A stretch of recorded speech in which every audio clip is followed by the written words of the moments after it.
Postman Pat, Postman Pat, Postman Pat, and his black and white cat. Early in the morning, just as day is dawning, he picks up all the post bags in his van. Postman Pat, Postman Pat, Postman Pat, and his black and white cat. All the birds are singing, and the day is just beginning. Pat feels he's a really happy man. Everybody knows his bright red van.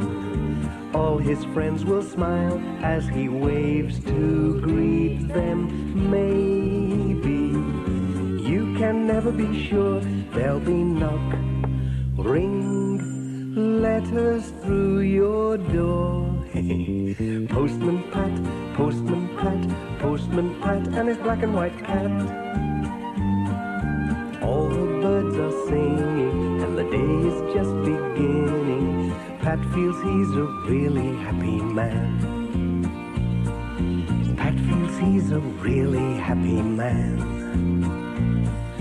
Pat feels he's a really happy man.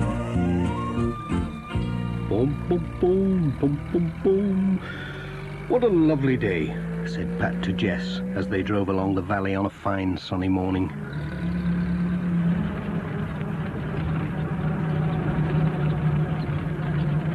They came into the village and stopped at the post office as they did every day to collect the letters.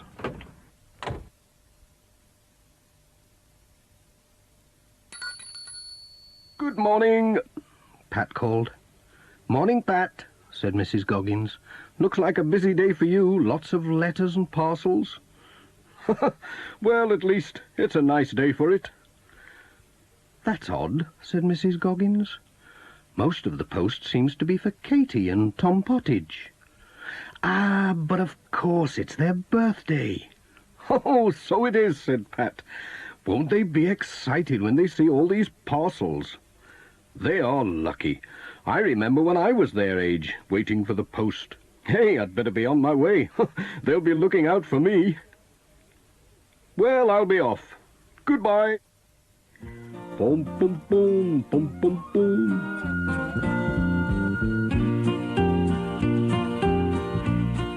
Pat was on his way.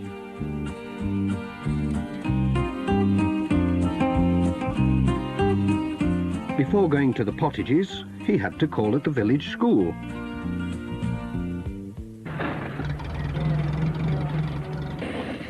Some of the children had arrived early and were playing in the schoolyard. Bill Thompson came running up to take care of the letters till the headmaster came. He always did that because he was the oldest. Oh dear! Right in a puddle.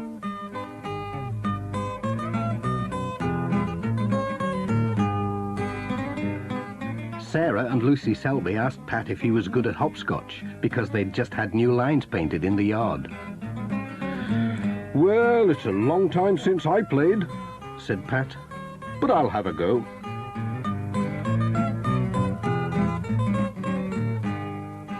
Let's see now. He was quite good at it. Whoops! Pat was enjoying the hopscotch so much he almost forgot the time. Hey, I'll have to be going. We can't have the post being late, can we? Especially today. Bye-bye, Pat. Goodbye.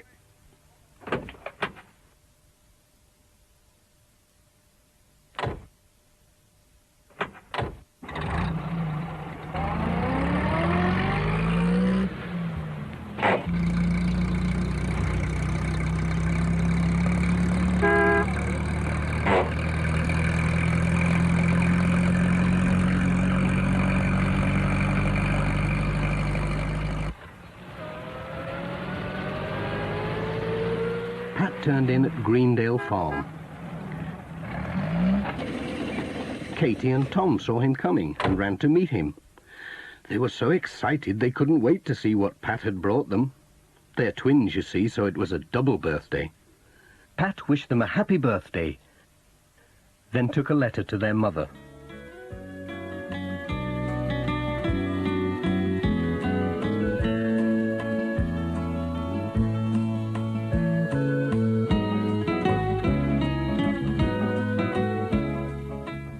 Tom's present was just what he wanted.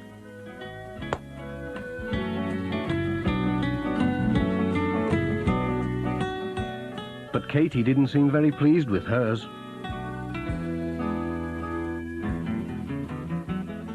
"What's up with Katy?" asked Pat. She's wrong side out today," said Mrs. Pottage. "She's lost Sarah Ann." "Sarah Ann? Is that the little doll she takes to school?" "She takes it everywhere. She's lost without it. I don't know what we'll do if it doesn't turn up." "Oh, it's sure to turn up somewhere." "Trouble is, it could be anywhere. We went to see Aunt Alice yesterday and called at lots of places. She could have left it anywhere." "Don't worry, I'll look for Sarah Ann," said Pat. "I might come across her. I'm good at finding things, you know." "We'll get her smiling again, you'll see. Cheerio." Come on, Jess. We've work to do.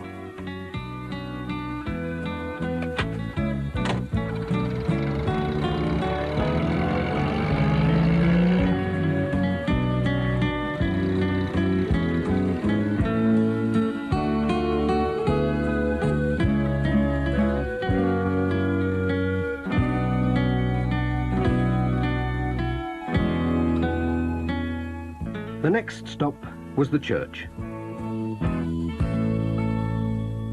The Reverend Timms heard Pat's van coming.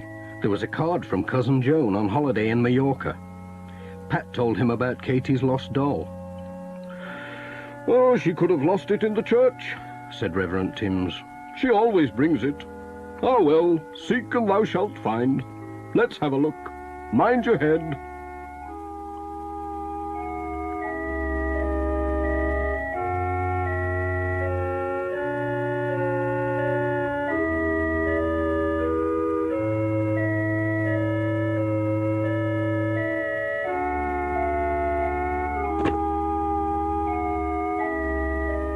"Found anything?"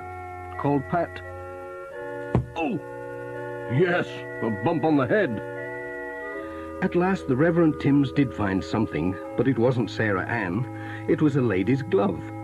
It had the letters D.T. sewn inside. "D.T.," said Pat. "Dorothy Thompson, that's whose it is, I'm sure. I'll take it along for her. She will be pleased." "Well, I hope Katy's doll turns up somewhere," said the Reverend Timms.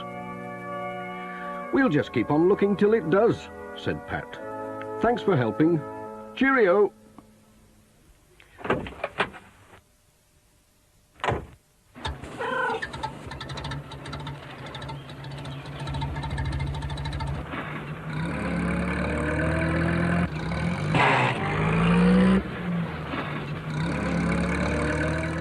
When Pat and Jess arrived at Thompson Ground, Mrs. Thompson was out with a basket, collecting the eggs.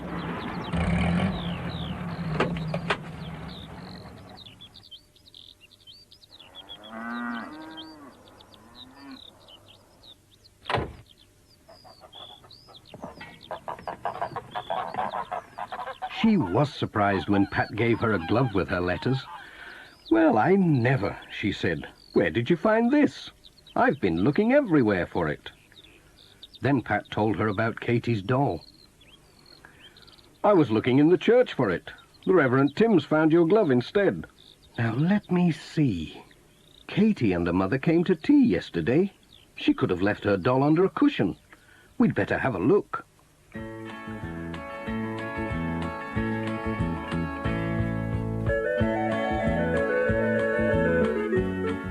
They searched everywhere.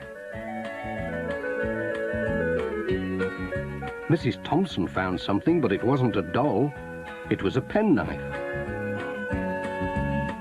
"Hey, that looks like Ted Glenn's knife." "Goodness knows when he left it here," said Mrs. Thompson. "Would you take it along for him? He will be pleased to have it back." "Yes, I'll take it."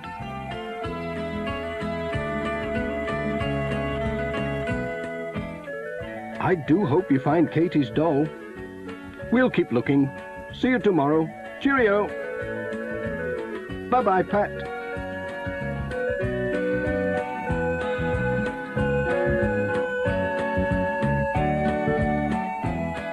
What a day, said Pat to Jess. We found a glove and a penknife, but no Sarah Ann. I wonder if there's any chance of finding her at Ted Glenn's.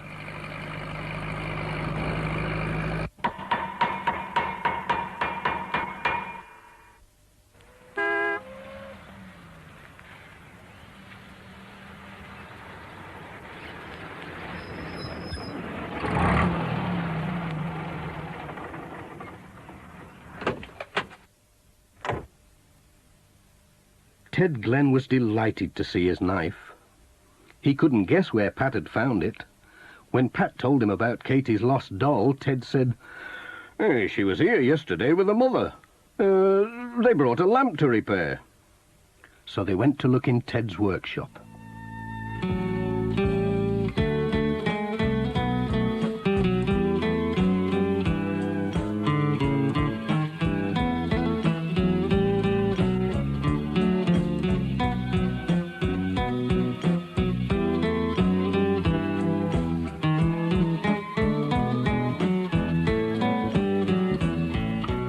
They didn't find the doll, but Ted found a watch that he'd forgotten he had. Enjoying yourself, Pat? "That's Miss Hubbard's," he said. "She brought it to be mended ages ago. She must have forgotten all about it. Would you take it for a Pat?" "Certainly. I'm going that way."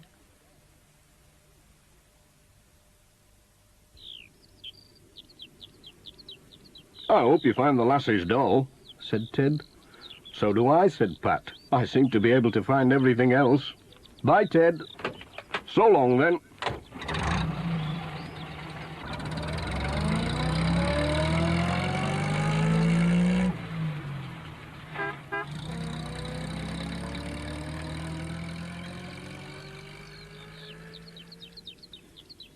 Miss Hubbard was shopping at Sam's mobile shop, whilst Sam was enjoying a cup of tea.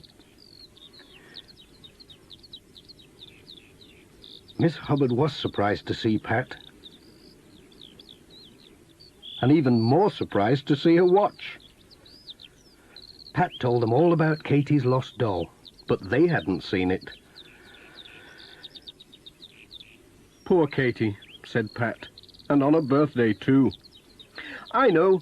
I'll take her a box of chocolates. That'll cheer her up." "Aha! Sarah Ann. So that's where you've been hiding all this time." "It's Katie's doll," said Pat. "I found her when I wasn't looking for her, sitting behind the chocolates." Sam was amazed. That child gets everywhere. "I'll take the chocolates anyway," said Pat. "They'll make a nice birthday present." Cheerio!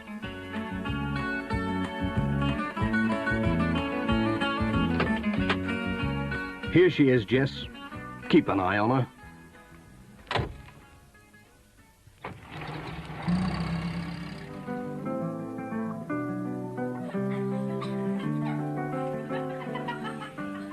When Pat arrived at the twins' party with Sarah Ann and the chocolates, Katie gave a big smile, the first that day.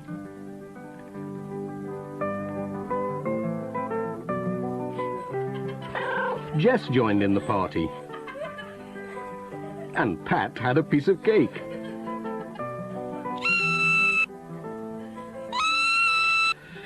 "Delicious," said Pat, "but it's time we were off." Bye-bye, Pat. Bye. Goodbye, everyone. Have a good time.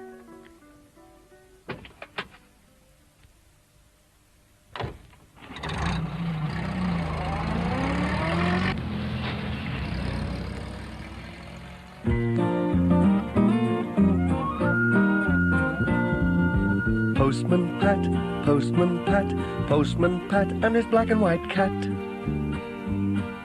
Bum bum bum bum bum bum, bidum dum dilly dum bum bum, brum bum bum badum bum bum bum bum.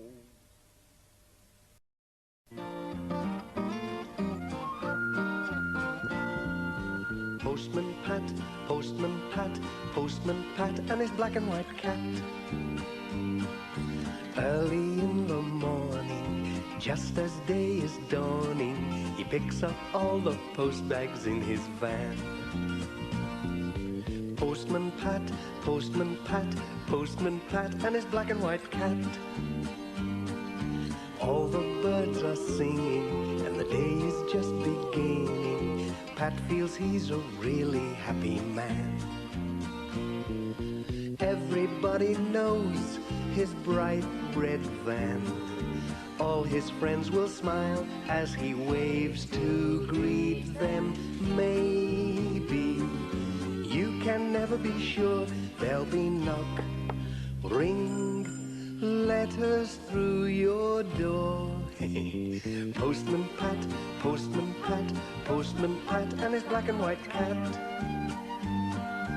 All the birds are singing and the day is just beginning. Pat feels he's a really happy man. Pat feels he's a really happy man. Pat feels he's a really happy man. It was a special day for Pat, but he was keeping it a secret.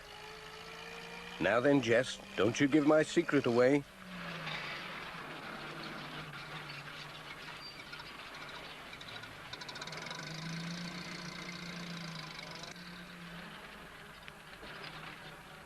Mrs. Goggins was looking out for Pat.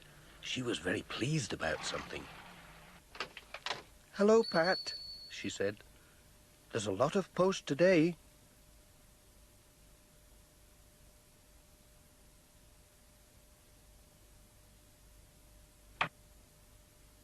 Pat didn't look too happy until he saw that most of it was for him. But who could be writing to Pat? One envelope had a drawing of a cat on it, and the writing looked very much like Katie Pottage's. "Why don't you open them? Then you'll know who sent them." So Pat did. What a surprise! They were all birthday cards. He stood them in a row along the counter.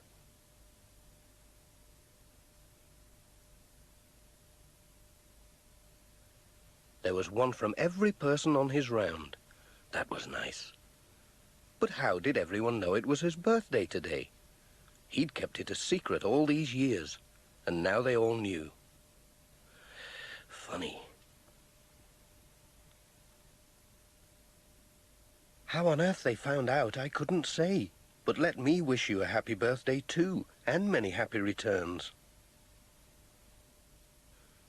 Pat bought 6 chocolate kittens. Then gathered up all his cards and letters and went on his way.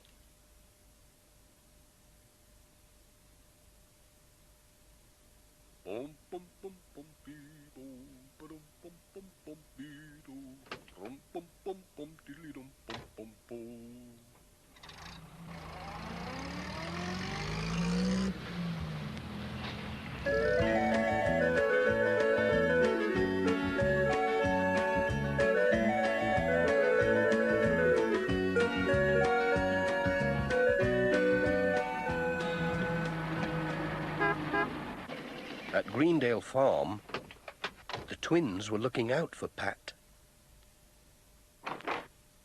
"Happy birthday, Pat," they said as he came in with the post. Thank you." Mrs. Pottage had just come in from the kitchen.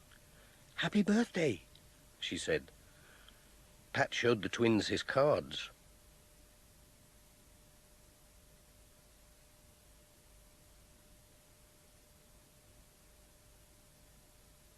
"We've made you a cake." "How did you know it was my birthday?" said Pat. "We're not telling," said Mrs. Pottage. "It's a secret." "It was a secret," said Pat with a laugh. "Here's a sugar mouse for Jess," said Tom. "Thank you very much. Now let me see. Have I got everything? Cake, mouse, cards."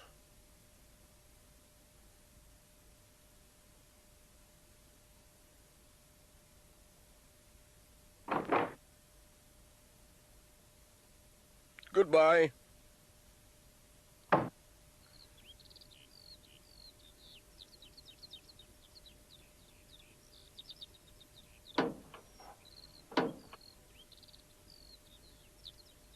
Jess spotted the mouse. He thought he'd catch it before it got lost. No, said Pat. Save it for tea time. It won't run away. But Jess wasn't so sure.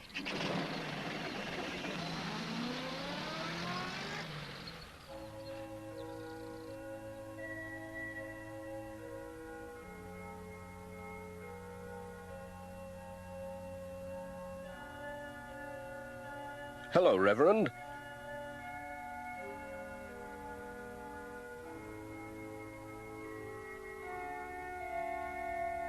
A letter for you.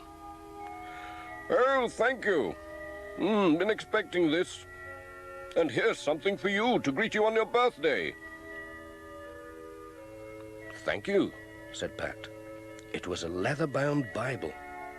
Oh, thank you. But how did you know?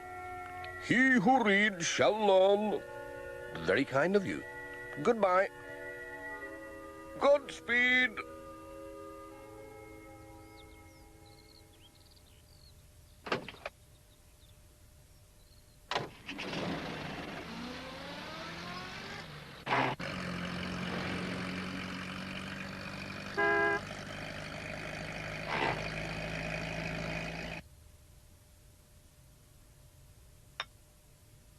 There were some letters for Thompson Ground. Come in. Pat arrived just in time for a cup of tea.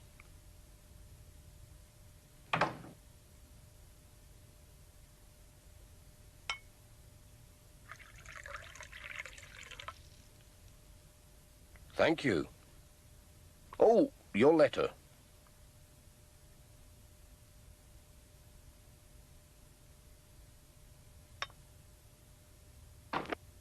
Alf Thompson came in. Hello, Pat, he said. Happy birthday. He gave him a walking stick with a handle made from a sheep's horn. He'd made it himself. That'll be good for keeping dogs off. Thanks, said Pat. But how did you know it was my birthday? Oh, you'll have to find that out for yourself. Just keep your eyes open, said Alf, smiling. You're quite a famous postman, you know.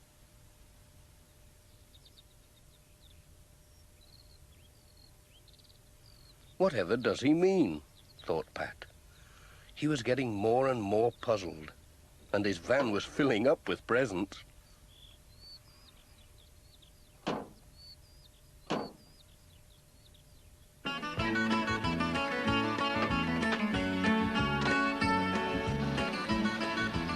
Jess didn't like the stick. He thought the horn might butt him when he wasn't looking.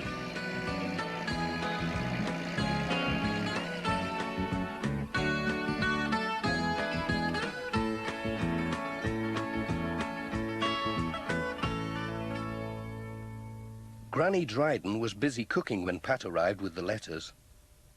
He'd brought her groceries too, as the mobile shop couldn't get up the lane to her cottage. Morning! Post! Granny Dryden had knitted something for Pat's birthday. Whatever was it? A woolly vest. It'll keep you warm in the winter, said Granny Dryden. It looked very itchy. But Pat said, thank you, it's just the right size. How did you know it was my birthday? Eh? I can't hear a word you say, said Granny Dryden. I need a new battery in my hearing aid. I'll bring you one tomorrow, said Pat. Goodbye.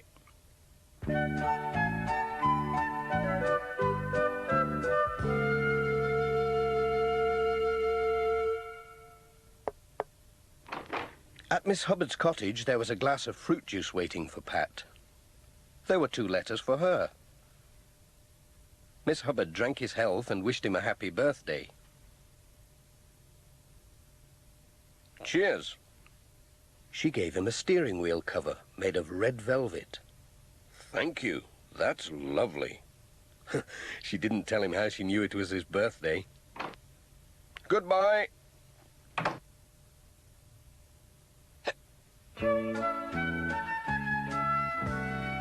At Intake Farm, George Lancaster showed Pat his special prize hens. They look champion, said Pat. They are, they're champion layers, said George. Just look at that. He gave him 2 dozen for his birthday and a dozen for the village school.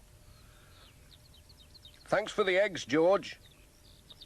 Then Sam Waldron arrived and gave Pat a punnet of strawberries and a carton of double cream for his birthday tea. Thank you, Sam.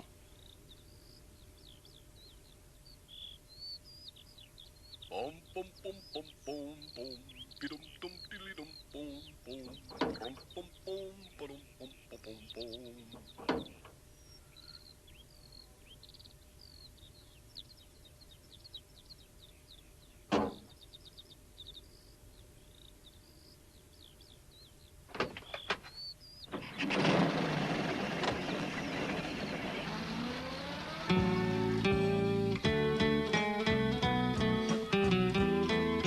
Lucy was on the lookout for Pat at the village school.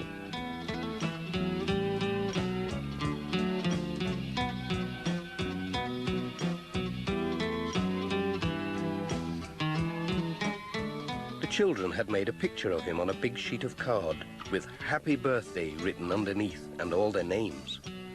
They'd also made a model of his van, but they wouldn't tell him how they knew it was his birthday.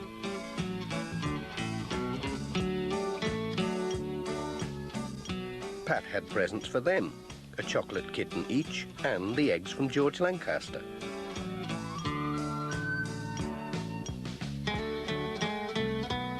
Goodbye.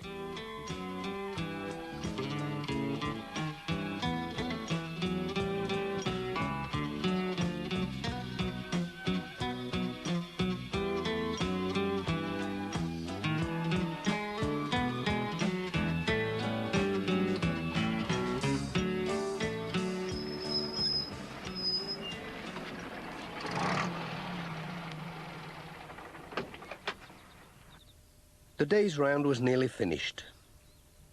Pat was just looking to see if there were any letters to collect when Peter Fogg came along on his tractor.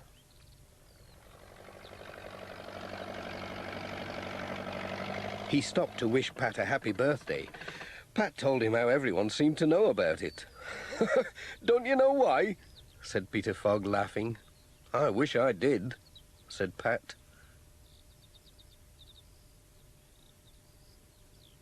Peter showed him a newspaper. It was this week's Pencaster Gazette. Have a look at this, he said. Pat was amazed. There was an article about him, headed Postman of the Year. It told all about his work, how he helped everyone, where he was born, and the date of his birthday. Well, said Pat, how did they find all that out? Keep it as a souvenir, said Peter. Thanks, said Pat. I'll show it to the wife. She will be pleased.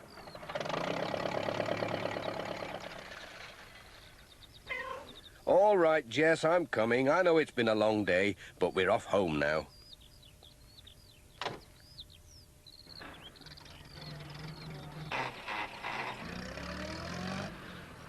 It's a pity no one knows when it's your birthday, Jess. Never mind. We'll have a little party tonight.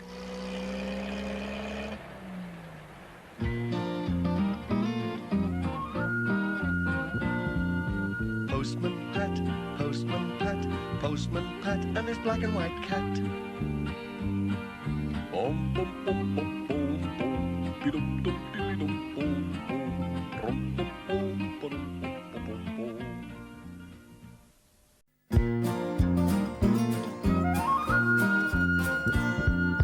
Postman Pat, Postman Pat, Postman Pat and his black and white cat. Early in the morning Just as day is dawning, he picks up all the post bags in his van. Postman Pat, Postman Pat, Postman Pat, and his black and white cat. All the birds are singing, and the day is just beginning. Pat feels he's a really happy man. Everybody knows his bright red van. All his friends will smile as he waves to greet them. Maybe you can never be sure there'll be knock. Ring. Morning. Hello, Pat. Thank you, Pat. Postman Pat, and his black and white cat. All the birds are singing. Morning, Alf. Hello, Pat. Granny Dryden's getting her pension at the post office. And 10 first-class stamps, please, Mrs. Goggins. Oh, look. I do love the village fete. Do you know I've never missed one since I was a girl? Mind, it's not like the old times. Oh, no, brass bands and drums, trumpets. Oh, but I hope there'll be some sort of music.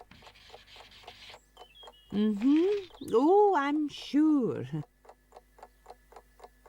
My old dad, you know, he played the... Bless me, what did he play? I know he made a lovely sound, something big and boomy like. I wonder whatever became of it. Here you are, Granny Dryden. Well, never mind. Now, Mrs. Goggins, would you kindly ask Pat to be sure to pop in this afternoon? I will. That attic of mine, you know there's all sorts of things up there. I've been wanting to get it cleared out ever since that old chimney pot blew off. Hello, Granny Dryden. Morning, Peter. Hello, Pat. Hello, Peter. Look at this. I thought you'd given up that old guitar. Nay, I'm off to Pencaster to learn how to play it properly like. You never know, I might get on the telly with it. It would be nice to play something. Something big and boomy.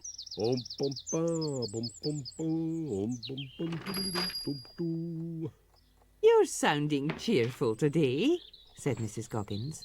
It's the music in the air, said Pat. Music, said Miss Hubbard. That's what we need for a good fete.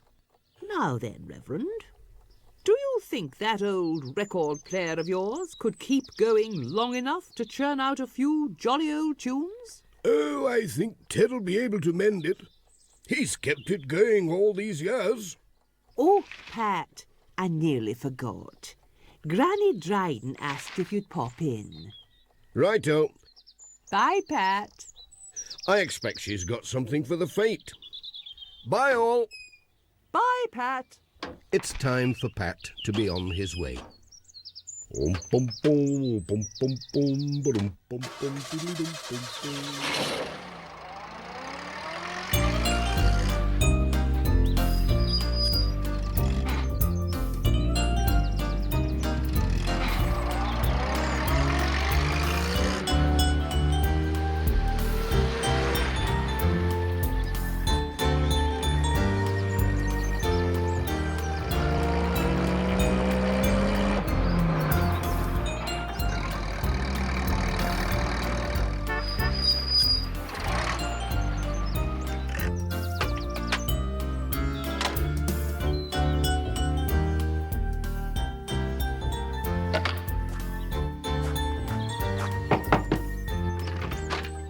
Morning, Granny Dryden. You've got 2 letters today.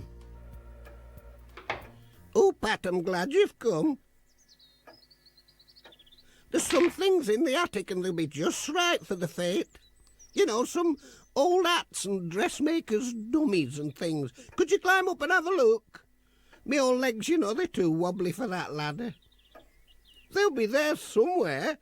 Now, mind how you go. Let's have a look. Up we go. Do be careful, Pat.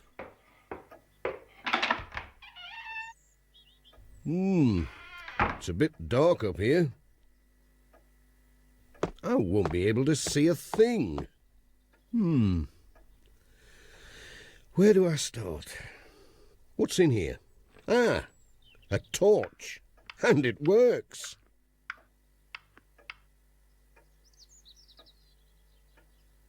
Right now, down to business.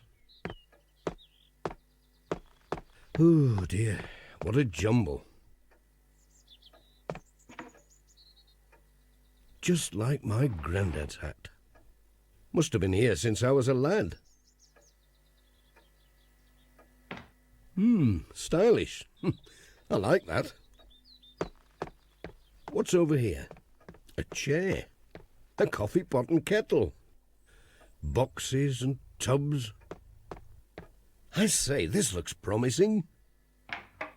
Oh, it's some sort of a hump bar thing, I think. It's too dusty to blow. Now then, better get this lot down.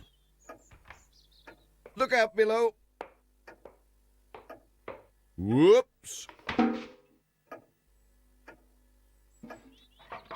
Oh, heck!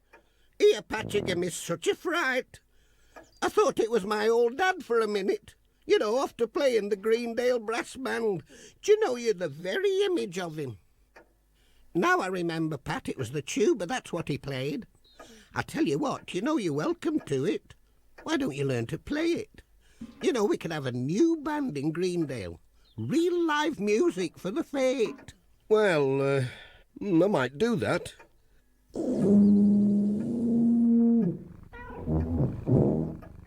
Seems the right sort of size for me, big and boomy.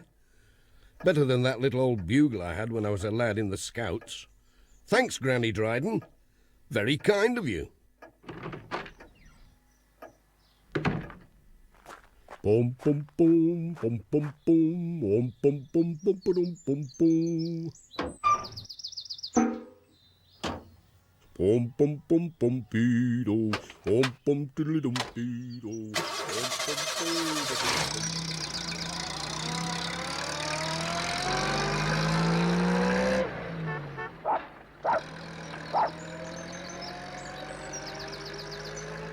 needs a number 8 spanner, I should think.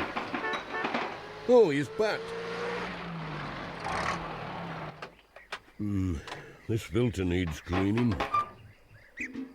What do you reckon to this, Ted?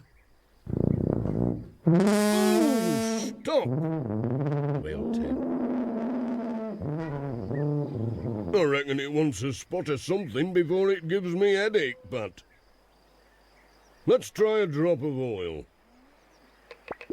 It's good stuff, this. It's a bit overpowered, Pat. Here, try some of these rags down its throttle. Thanks, Ted. I'd best be on my way now. Bye, Pat.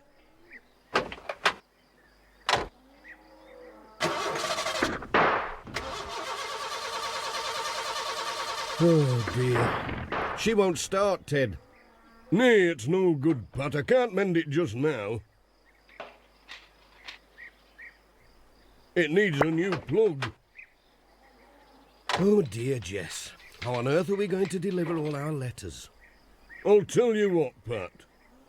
You could take the post bus out.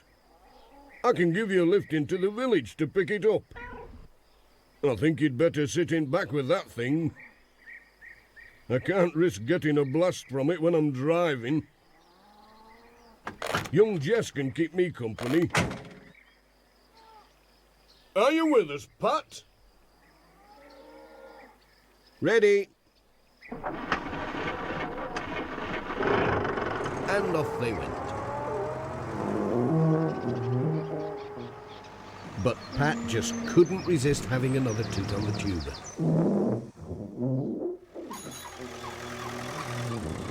Oh! Ouch! What was that? Poor PC Selby. He ended up in a heap on the road.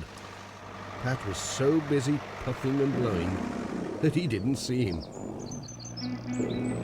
They passed Alf Thompson on his tractor. Ouch! What was that?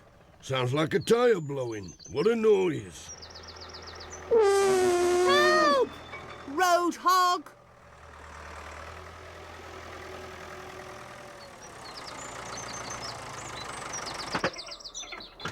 Here we are, and a good thing too, Pat. You and your blooming tuba. Shouldn't be allowed to make a noise like that. Terrible rumpus.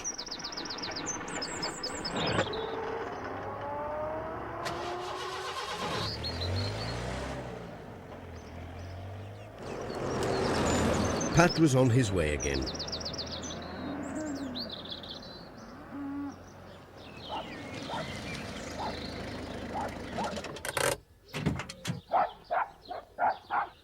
At Thompson Ground, Jess thought he would stay somewhere quiet.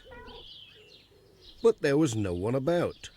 So Pat thought he'd have just one more try to get music from his tuba. What's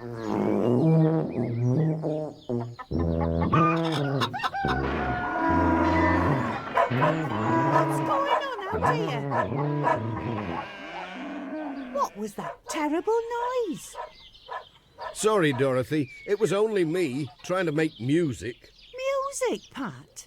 It sounded more like a bomb going off. I never heard the likes of it. Dear me, there must be somewhere I can practice without frightening everyone.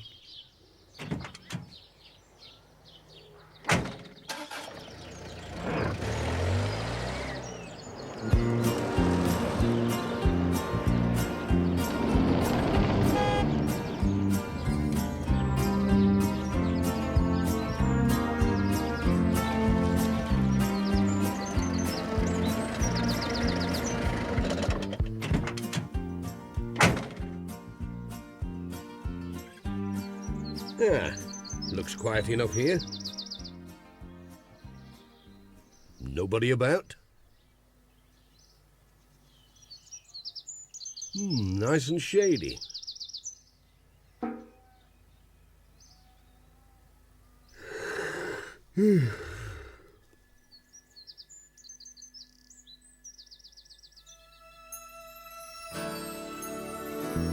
Just imagine if I could, really, really could, play the tuba.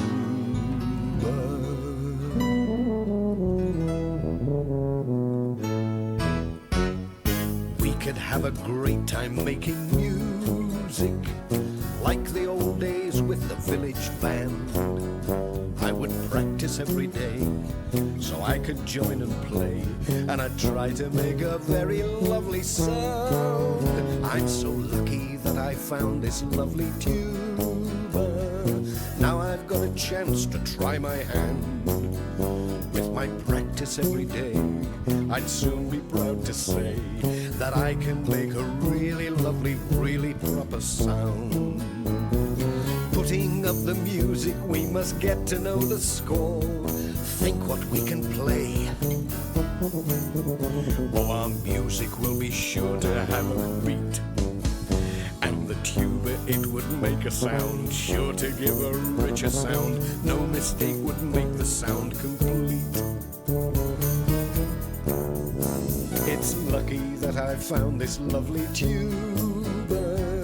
Now I've got a chance to try my hand. With my practice every day, I'd soon be proud to say that I can make a really lovely, really proper sound.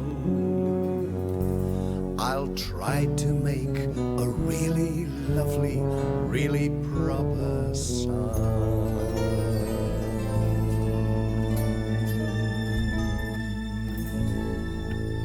Phew, I must have dropped off. Now then, let's have one more go at this tuba. Miss Hubbard was busy in her garden.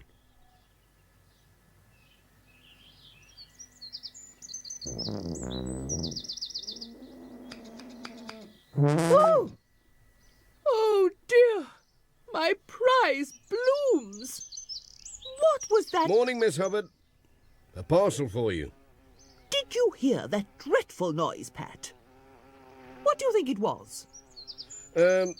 Well, I couldn't rightly say, Miss Hubbard. I'll have to dash. Lots of letters today. Bye. Well, I never in all my days. Later that evening, P.C. Selby was out and about making inquiries. He called at the church. Evening, Reverend. I wonder if you can help me with my inquiries. It's about these strange noises. There have been reports from all over Greendale. Some folks think it might be intruders from outer space.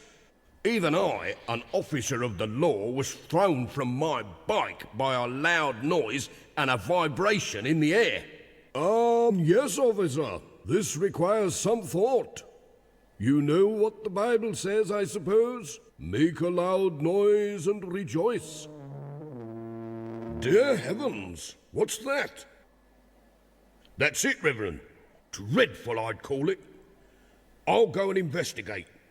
Stay here, Reverend, and if I'm not back in 5 minutes, allow me to join you, officer. Now, Reverend, this is a job for the constabulary. Oh, but I insist. 2 heads are better than 1. And besides, I know my way around the churchyard in the dark. Now, Reverend, we must go quietly, or we'll never catch it. Lord defend us.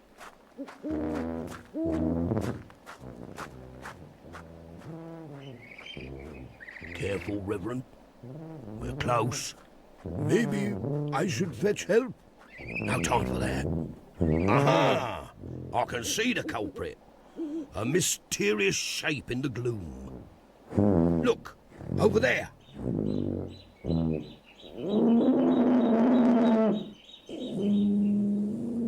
Good heavens, it's Pat. Pat?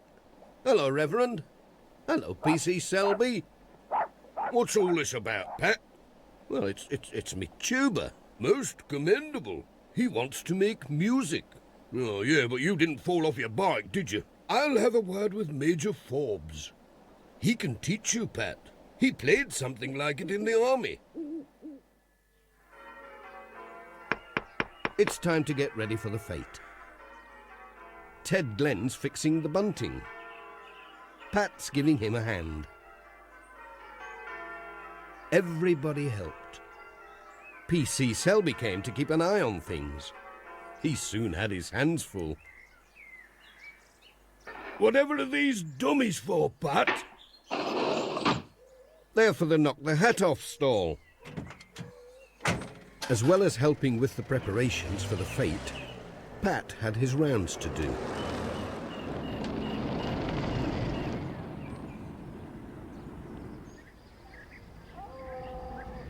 There were some letters for Thompson Ground.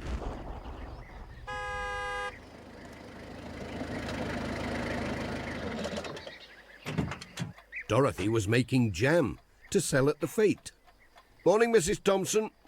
I'll put these letters here. Bye. Bye, Pat.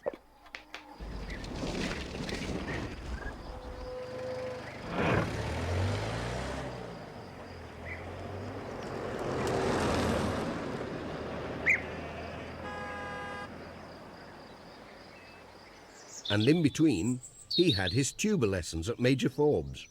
Ready now? 1, 2, 3. Good man. At last it's time for the fete. Pat's collecting the children from the school, not forgetting the teacher, Mr. Pringle. It'll be a real squash. Roll up. 3 balls for 5p. Try your luck. Knock all the hats off and win a prize. Come on, Charlie Pringle, have a go. Right you are. Off! Off! I won! First prize and all. Oh, thanks. Did you hear that dreadful noise? I think the old record player's given up the ghost, Reverend. Let's just check these leads. Looks all right. This one seems okay, Ted. It's your old valves, Reverend. They've gone pop. And you can't get this type now. Then that's the end of the music. Oh, but we've always had music at the fete. Ever since I was a young lass and won the clog dance competition. Well, this won't play again, that's for sure. I don't know what else we can do. Hold on. I've got an idea. Miss Hubbard, could I have a word? I wonder where they're off to.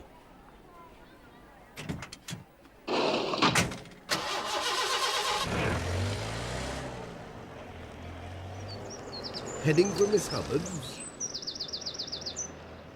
Yes, that's where Pat stopped.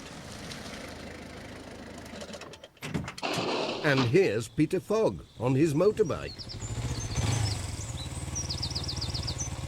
Peter's giving them a hand. What's this for? It's for the fete, said Pat. Mind how you go, Pat.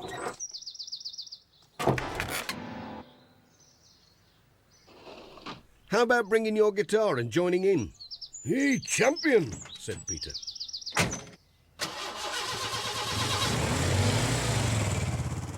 The piano jangled a bit on the way back. What's happening? Look! A piano? Gently now. Oops.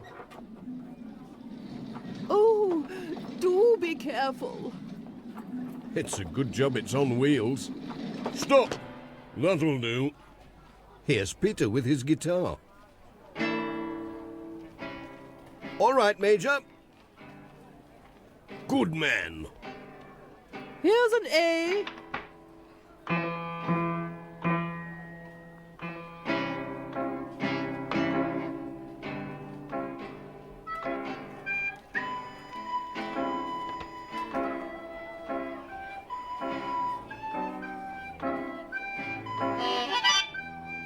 I say, could I just borrow one of these? Thank you so much. All ready now? Ready when you are, Major. By the right. Quick. March. Hold together now. 1, 2, 3.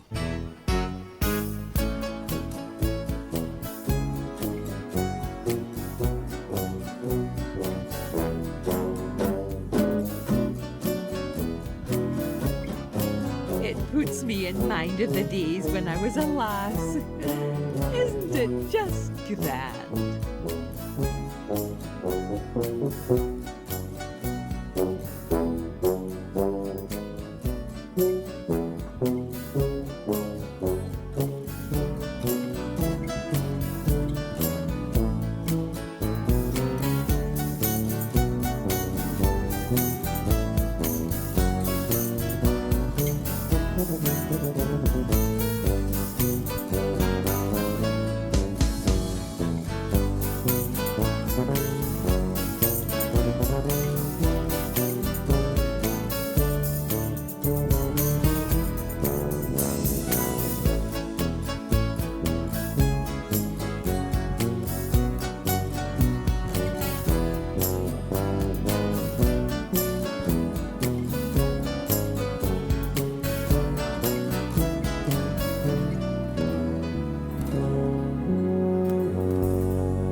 Postman Pat, Postman Pat, Postman Pat, and his black and white cat. Early in the morning, just as day is dawning, he picks up all the post bags in his van. Postman Pat, Postman Pat, Postman Pat, and his black and white cat. All the birds are singing, and the day is just beginning. Pat feels he's a really happy man. Everybody knows his bright red van. All his friends will smile as he waves to greet them. Maybe you can never be sure. There'll be knock, ring, letters through your door. Postman Pat, Postman Pat, Postman Pat, and his black and white cat. All the birds are singing, and the day is just beginning. Pat feels he's a really happy man. Pat feels he's a really happy man. Pat feels he's a really happy man.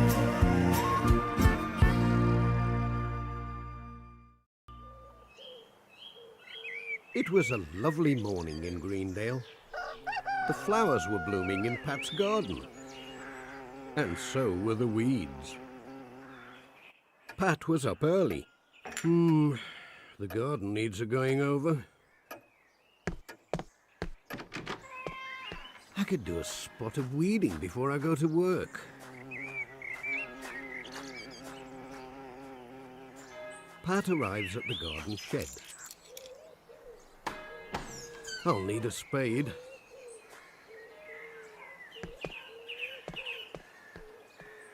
He soon found what he wanted. Here we are. Just the job. This'll help get rid of these blooming weeds.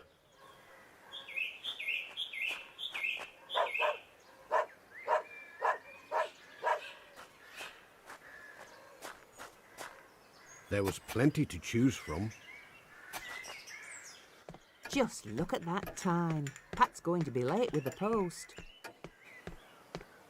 Pat, you best leave those weeds now. Time's getting on. It's nearly 1:15. Hang on. I'll be there in a minute.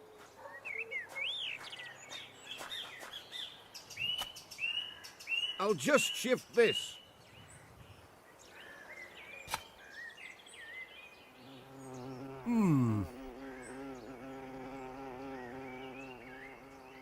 Out you come. Ooh. Ouch! Oh dear. Help! Sarah was busy and didn't hear Pat come back.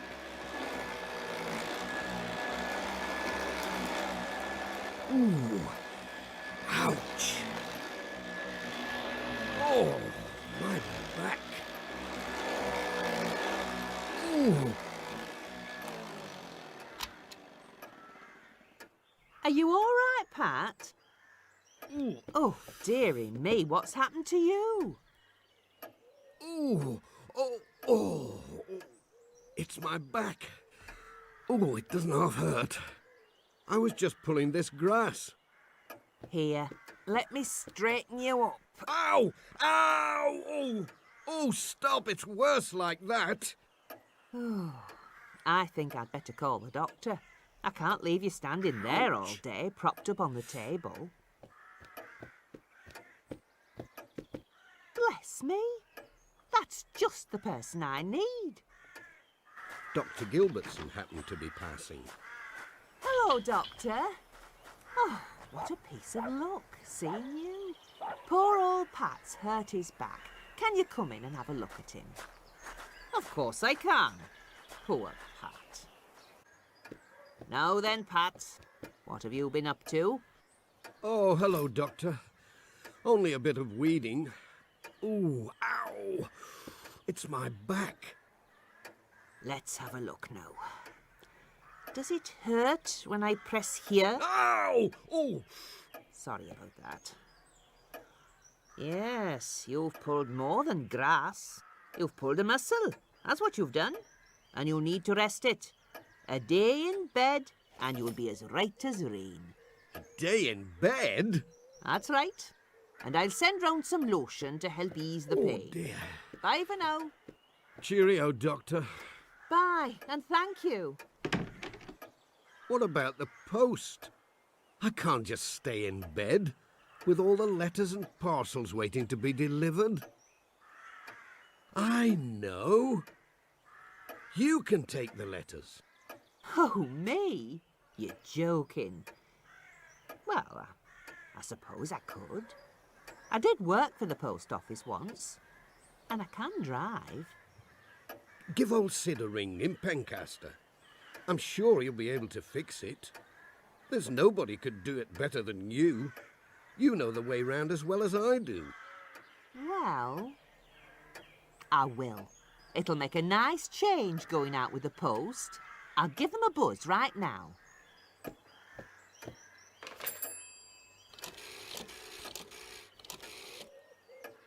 Oh, hello, Sid.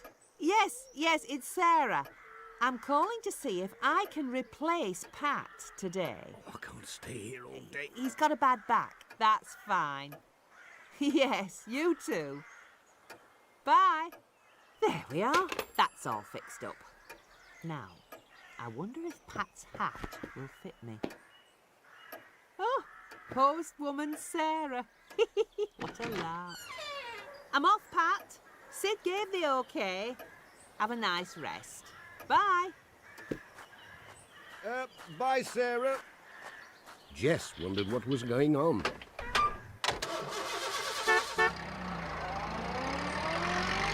He went back inside to see if Pat was still there. I take the loop. Mrs. Goggins was busy at the post office. Here comes Pat. Morning, Mrs. Goggins. Morning, Pat. Hello. Oh, it's Sarah. Where's Pat? He's hurt his back and has to stay in bed. I'm taking the post today. It's all arranged with Pencaster. Oh, that's all right then. I'm sorry to hear about Pat. There's not much post today. It's all in this bag. It'll be a bit of a change. For you, I mean. I hope it all goes well. Oh, I'm sure it will. Do you mind asking Dorothy Thompson for her carrot cake recipe? It's not something I could ask of Pat. Of course, don't worry. Cheerio. Sarah's next stop was at the village church. Hello? Anybody there?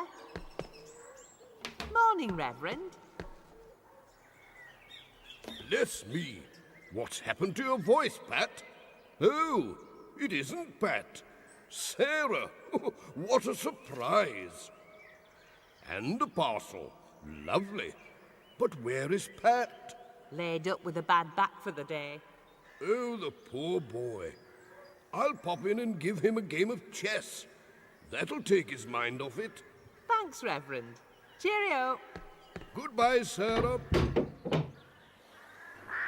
Early in the morning, just as day is dawning, she picks a ball of postbags in her bag. Sarah was on her way.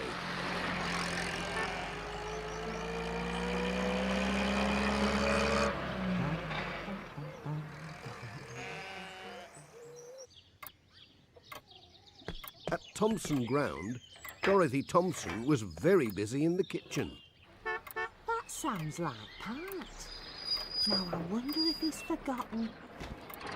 It'll make a nice surprise. Morning, Pat. I just thought you... Oh, it's Sarah. Yes, Pat's in bed with a bad back. So I'm doing the post today. Pat? With a bad back? Today of all days? Oh, what's so special about today? Today? Oh, nothing. It's, well, you know, I just thought, oh dear. Oh, I nearly forgot. Mrs. Goggins asks if she can have you a carrot cake recipe. cake? I'm not sure. Just now, you see... but I can see you want to be on your way, and all that. What with all those letters to deliver, I'll not hold you up. Good luck. Cheerio. Oh, yes. Well, I'll be off then. Goodbye. What's she in such a hurry for? Folks are acting a bit peculiar. I wonder if they're always like this. I must ask Pat.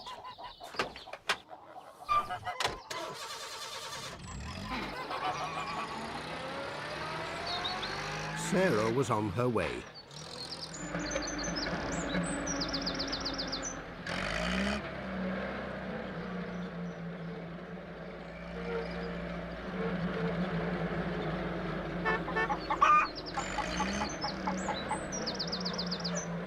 It was the last call for the day at George Lancaster's place. He'll be looking forward to getting his Farmer's Weekly. But there was no sign of him. Anybody at home?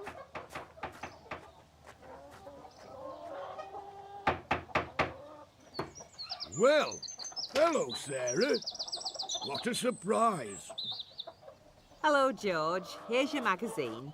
Pat's at home, in bed with a bad back. You were early with the post. I mean, you mustn't be too quick, must you? Do you fancy a sandwich? No, thanks. I'm fine. I must be going. Well, how about to look at my prize ends, then? Now, isn't this one a beauty? You can hold her if you like. No, thanks, George. I really must be on my way. Nay, you'll not go without a cup of tea, will you? I must see how Pat's getting on. Bye. You could take Pat some eggs. Bye, George.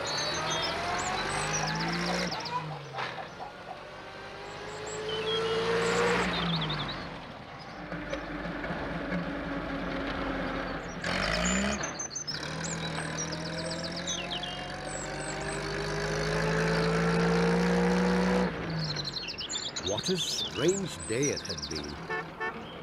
She was hoping that Pat would be up and about.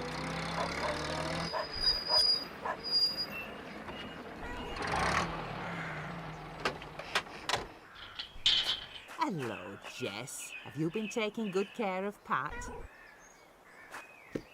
Hello, Pat. I'm home. There was no answer. It's me, Sarah. There was still no reply. Oh, it's dark. Happy anniversary!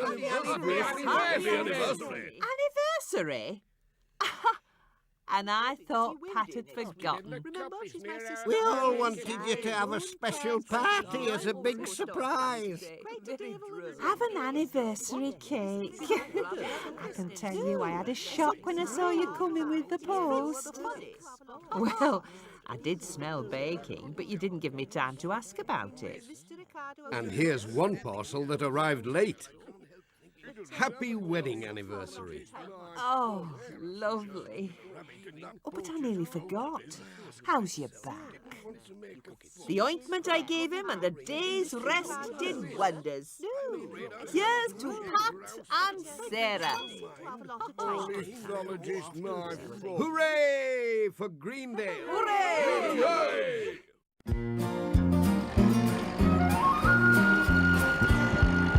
Postman Pat, Postman Pat, Postman Pat, and his black and white cat.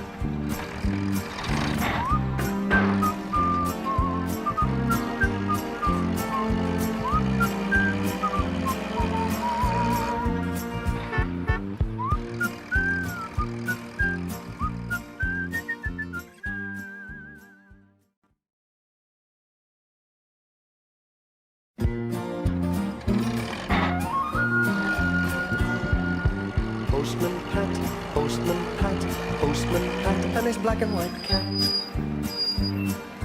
Early in the morning, Just as day is dawning, he picks up all the post bags in his van. Postman Pat, Postman Pat, Postman Pat, and his black and white cat. All the birds are singing, and the day is just beginning. Pat feels he's a really happy man. Everybody knows his bright red van. All his friends will smile as he waves to greet them. Maybe you can never be sure. There'll be knock, ring, letters through your door. Postman Pat, Postman Pat, Postman Pat, and his black and white cat. All the birds are singing, and the day is just beginning. Pat feels he's a really happy man. Pat feels he's a really happy man. Pat feels he's a really happy man.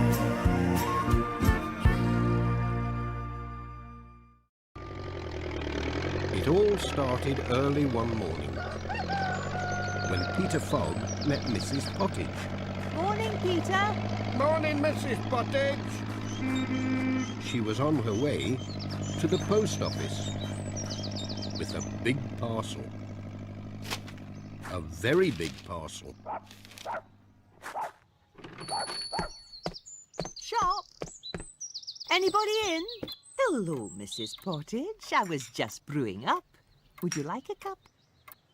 Hello, Mrs. Goggins. Well, I'd love one, but I mustn't stop. Don't want to be late taking the twins into Pencaster.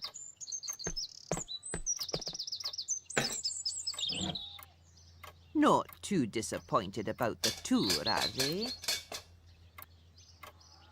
They'll be back by this evening, in time to join in the fun. How much for the parcel? There, now, that'll be £3, please. Still, it's a pity the twins will be missing the mystery tour. Oh, they're too excited about their birthday treat to worry about that. Well, I must say, it's certainly a mystery. Even Pat, who's taking them in the post bus, doesn't know where they're going. Oh, that must be him now. Morning, all. Morning, Pat. There you are, Pat. I'd better be off. Good luck with the mystery tour. Don't get lost. I think getting lost might be part of the fun. Well, it'll make a change from delivering the post. It certainly will. I wonder where Mr. Pringle is taking us. Bless me, is that the time? I must be off. They'll be waiting for me at the school. Bye for now. Bye, Pat. Pat was on his way. He had already done his rounds early, and there was nothing to pick up.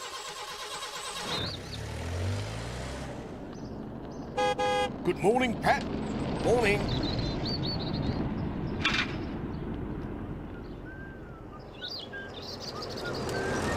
It wasn't far, just round the corner, to the village school. He was right on time. What are we waiting for? Anyone missing? Let me see. Lucy, Sarah, Julian, Charlie and Bill. Good, all present. You won't. Hello, Pat. Ready? Hello, everyone. I'm ready to go when you are. But where to? Well, I will. I'm better at Well, I you think are. that someone should read out the first clue. Instead of school. Who's it to be? Me? Lisa? Lisa? Me? I want to. Me. Mr. Pringle gave the paper to Lucy Selby. Find a spinning granny. She'll give you some thread. A spinning granny? She'll get dizzy. Mine would. Now then, we want to be home before dark. So have a good think, then let's be off. First, how can a granny spin without getting dizzy? A coin? With a washing machine? A wheel? A spinning wheel? I know who has a wheel like that. Granny Dryden. Shall we go and see? First stop, Granny Dryden, please, Pat. I think I know where that is. All aboard the post bus. Come along, children. Hooray! Hooray! Mind the step. I'm first. Don't push. I want a seat near the window. Where's Charlie? Mr. Pringle going to sit in front with Mind Pat? the door. Come on, Lucy, you're holding the coach up. You'd better sit with me, Mr. Pringle, in case we get lost. Off they went. Sit down, I can't see.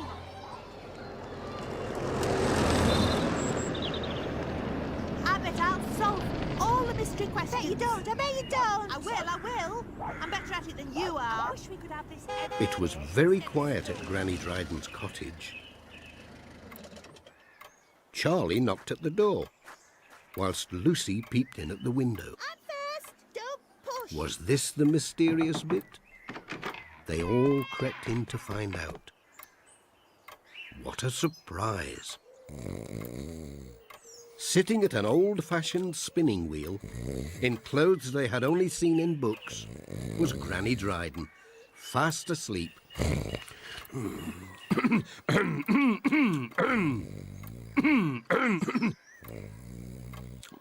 Oh, dearie me. I must have dropped off to sleep. Hello, Granny Dryden. We're the mystery tour. We've come for the thread. I nearly forgot. Now, what did I do with it? It's somewhere in here. Ah, what's this? That's it, I think. Thanks, Granny Dryden. Oh, a little parcel. There's a reel of cotton, and it says on the paper, go to a place where the night is not dark. Give the cotton to a lady. Where the night is not dark, but it's always dark at night. I know where there's a night. Well, his suit of armour anyway. At Garner Hall, where Major Forbes lives. And the suit of armour is bright and shiny, so it's never dark. What about the lady? There's only Major Forbes at Garner Hall. I suggest we go and find out. Bye, Granny Dryden. Cheerio. Bye. Bye-bye. Won't you stop for a cup of tea? Ooh, we'd love one, but we have to be off. Sorry. Bye. Thanks, Granny Dryden. I wish we could have this every day instead of school. All aboard for Garner Hall.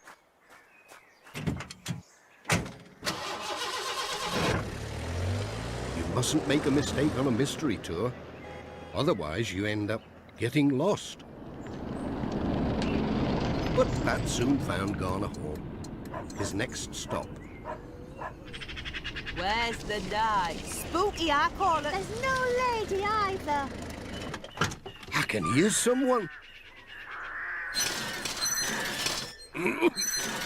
Made it at last.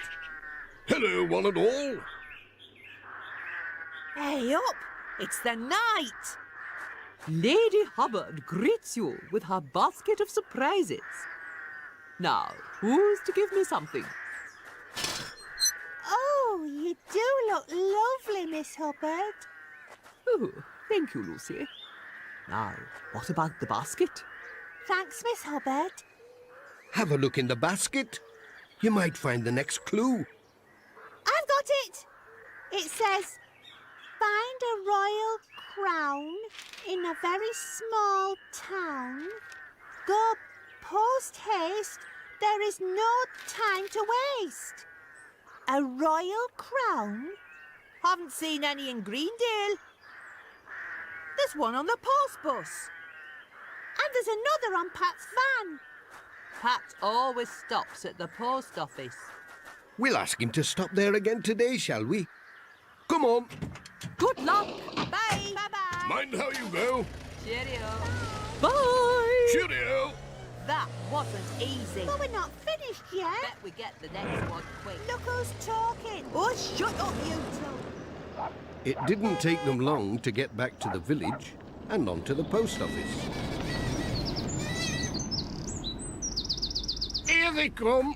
Oh, I feel all funny dressed up like this. Hooray for Greendale. Gracious me. It sounds as though you're at a football match. Are you part of the mystery tour? We We are. Could I have the next clue, please? Now, how did it go? I've got it. Take the road to a place where a tree stands tall. Don't let a man stop you if he should call. Take and blow this trumpet, then wait. And this key will later help you to open the gate. I think we can remember that. Thanks. Off you go, Pat. Careful. See you soon. Have fun. Bye. The children were quiet. They were thinking about the next clue. Then Charlie had a go on the toy trumpet. It wasn't very quiet after that. Charlie's blowing. Let me have a try. What's this? A highwayman. Stand and deliver. Hooray! It's Ted Glenn. Wow, what a knock. The thing's stuck. Come on. What's he doing, Mr. Pringle? I think he's got something caught in his coat pocket. Ah, gotcha. Your money or I'll tickle you helpless. Julian, I think you should ask Ted for the last clue. Here you are, young Julian. Thanks, Mr. Highwayman. Cheers. Mr. Pringle, I've got the next clue. Let's not waste time. I'll read it out. Oh, do shut It up. says you must find a straw man. He works all day and he works all night. He stands quite still to give the birds a fright. Blow the trumpet and unlock the gate. I've got the trumpet. We know. What about the straw man? It's a scarecrow.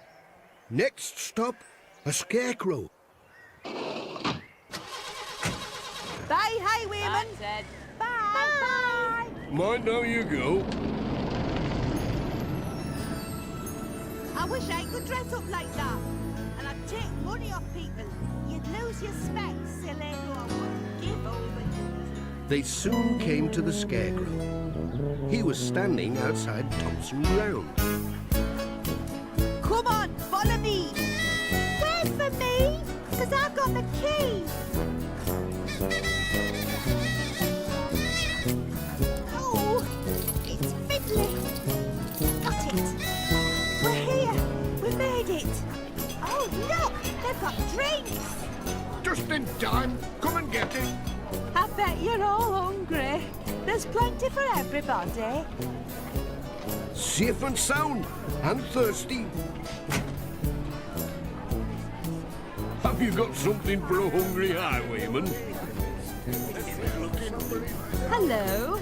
Welcome to the fancy dress party. Yippee! I want a hat like Ted Glenn's. Jess was there, wondering what all the fuss was about. Well, what's the mystery? Hey, you finally made it. It was the children who got us here. I'll drink to that. I'm afraid I forgot to check. You think she will mind?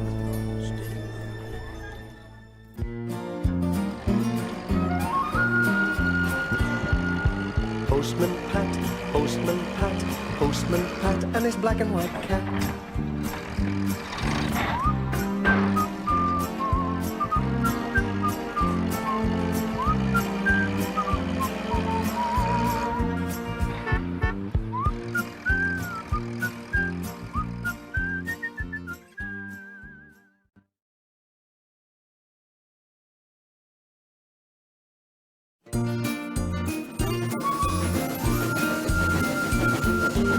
Postman Pat, Postman Pat, Postman Pat, and his black and white cat.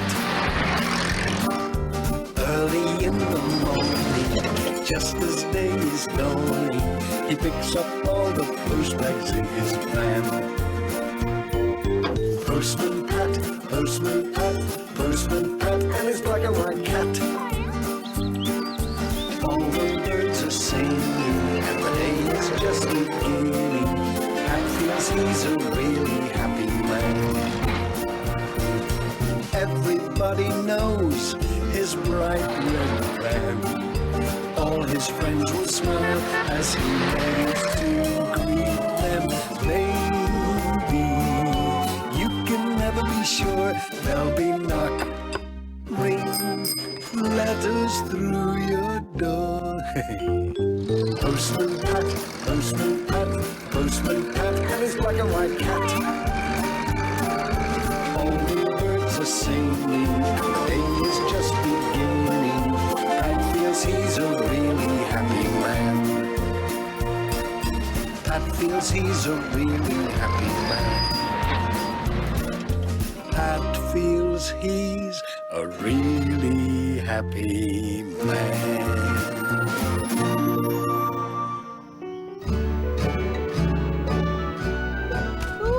There's a lot for Mira. It's her birthday tomorrow. Ah, I see. Oh, this one's for you, Pat. Ah, good. I was getting worried it wouldn't arrive in time. The Big Book of Magic Tricks. My word. It's for Mira's birthday party at the school hall tomorrow afternoon. I promised Nisha I'd do some magic tricks. Oh, I see. Mira loves magic tricks. Don't tell her, though. It's a surprise. Bye, Pat. Pat! Pat! Hello, Mira. Are there any birthday cards for me? Ooh, I don't know. There may be one or two. We'll have a look when we get inside, shall we? Morning. Hello, Morning, love. Pat. There's a lot of post for someone. I wonder who it's for. Oh, Pat! Oh, must be you, Mira. Happy birthday for tomorrow. Oh, thank you, Pat. You are coming to my party tomorrow, aren't you, Pat? I wouldn't miss it for anything. Mom and Sarah are making lots of food and we're going to have a disco and all my friends will be there. I wanted to have a magician, but Mum couldn't find one. Here's Dad! I'm going to show him my cards. Dad! Dad! She hasn't guessed you're going to be the magician, Pat. Are you sure you don't mind? Of course not. But I'd better go and practice. Bye. Bye!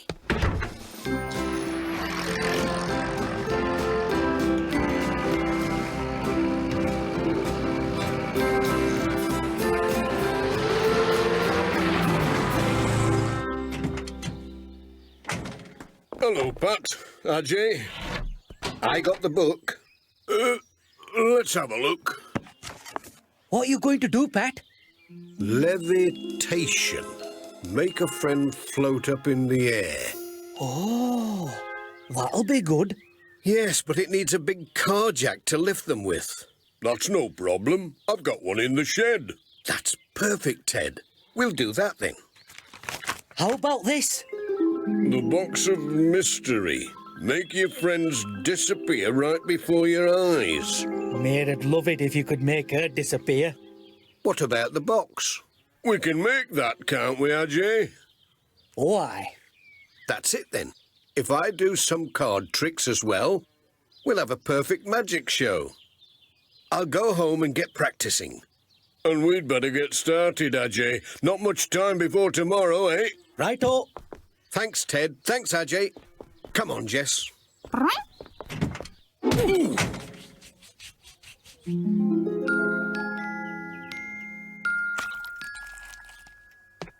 My, you look busy. Hello, Pat. What do you think? Lovely. Jess! Meow! Meow! Meow! Jess? Jess? Jess! Come on, Jess. There. It's just a star. Now, I must practice some of my magic tricks. Let me see. Take a card, Julian.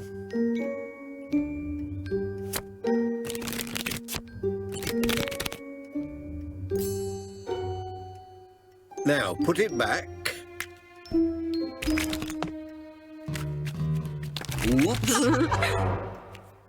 Thanks. Now, where was I? Your card was the 2 of spades. No, it wasn't. Oh, are you sure? Yeah. Well, maybe I could make a rabbit come out of a hat. Pat, are you sure you're going to be ready in time for tomorrow? Well, I've got to be. I promised Nisha.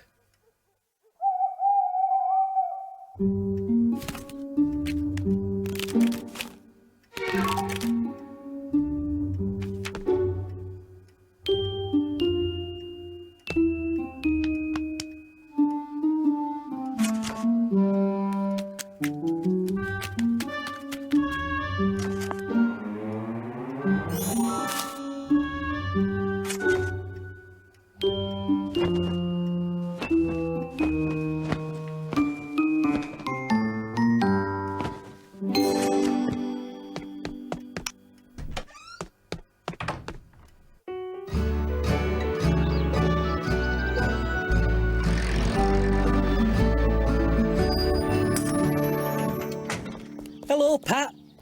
What's this? It's for the levitation trick.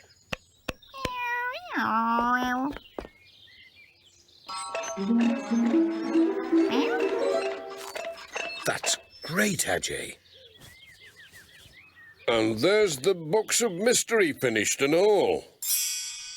It looks great. Thanks, Ted. Can we try it? I don't see why not. In you go, Jess. Go on. Ted and Ajay made it specially for you. No, Jess. The other way out. Ta-da! Push, Jess. You got to go back in. Go on, Jess. Ta-da! He's a very bright cat, is Jess. Especially with food. Hadn't we better be going? We'll be late for the party. Aye. Oh, right. Oh,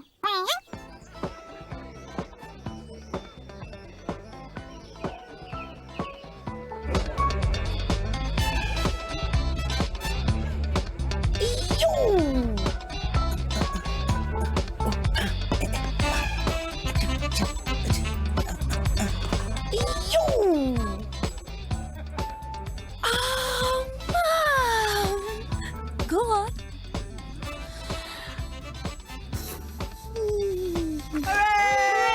Quiet, everyone! Quiet, please! I have the great pleasure in announcing a surprise act. A very special act. A magic act. The amazing Patini. Lovely. Mum, you're brilliant. Ladies and gentlemen, I'm delighted to be at the birthday party of a very special girl. Happy birthday, Mira.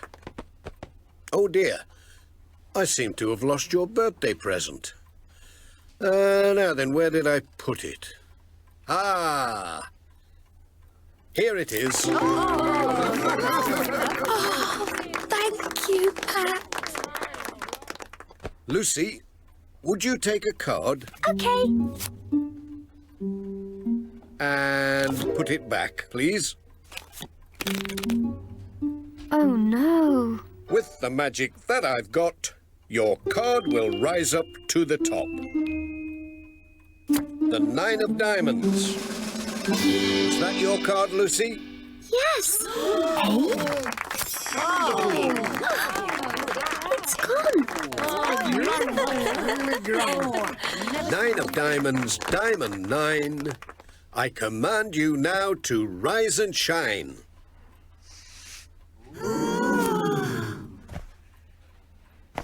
Gone again.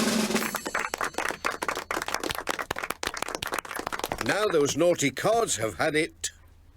I'll change them into Nick Hill's rabbit.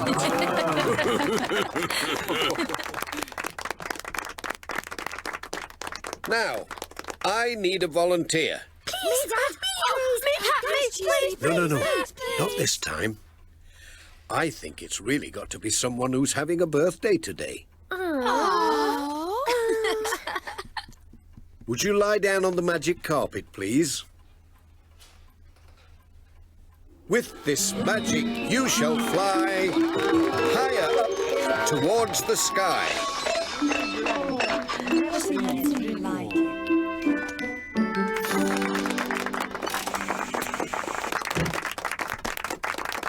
Thank you, Mira. Did you see me? Now, I need the assistance of a black and white cat. Has anyone seen one anywhere?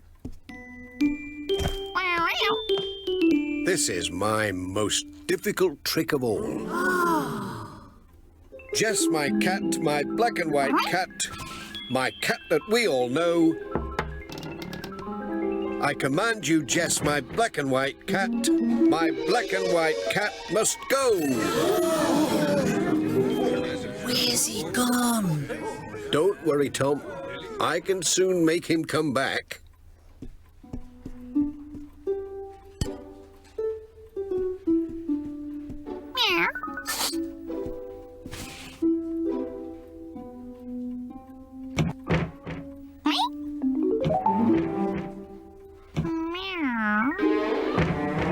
Jess is white and Jess is black.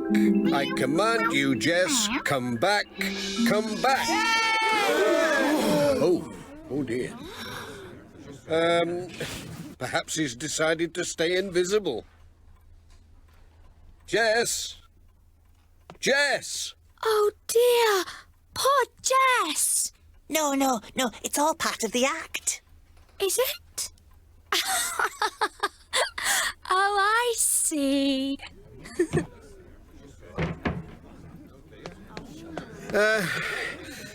What he needs is some magic. Can you help me call him? I told you, it's part of the act. You are clever, Charlie. Jess. Where are you, Jess? He can't have gone outside. The door's shut. He must be somewhere. Do you suppose Pat's really made him disappear? Jess.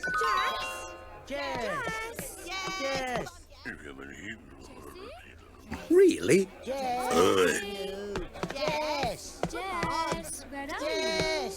Ladies and gentlemen, thank you, everyone. I think he's ready to come back now. Jess is white and Jess is black. I command you, Jess. Come back, come back.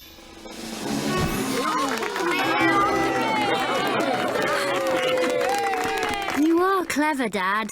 Thanks, Pat. You've made my birthday magic.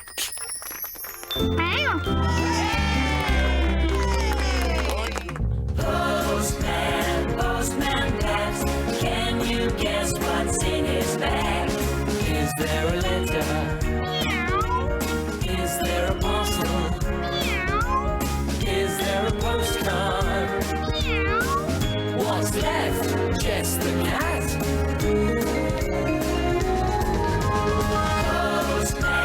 Postman Pat, can you guess what's in his bag?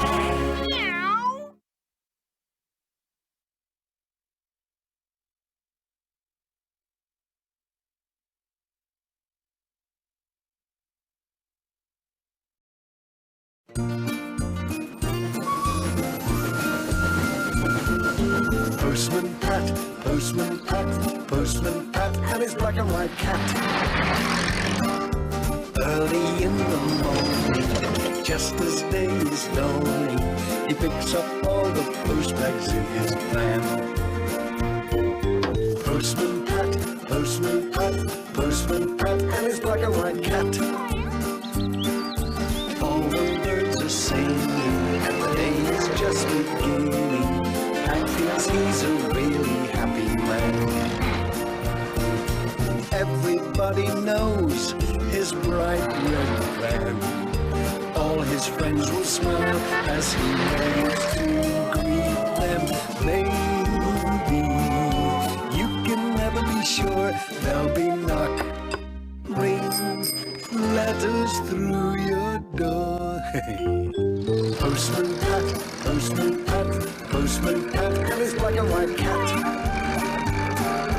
All the birds are singing, the day is just beginning. Pat feels he's a really happy man. Pat feels he's a really happy man. Pat feels he's a really happy man.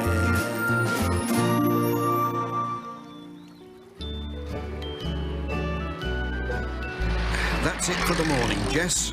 Just a couple more letters and we're done. Meow. Hello. Who's that? Dr. Gilbertson. What are you doing so far from home? Oh, hello, Pat. I'm on my way up to Thompson Ground to see Alf. He's in bed with a bad cold. Well, we're going that way. We could give you a lift. Oh, thank you, Pat.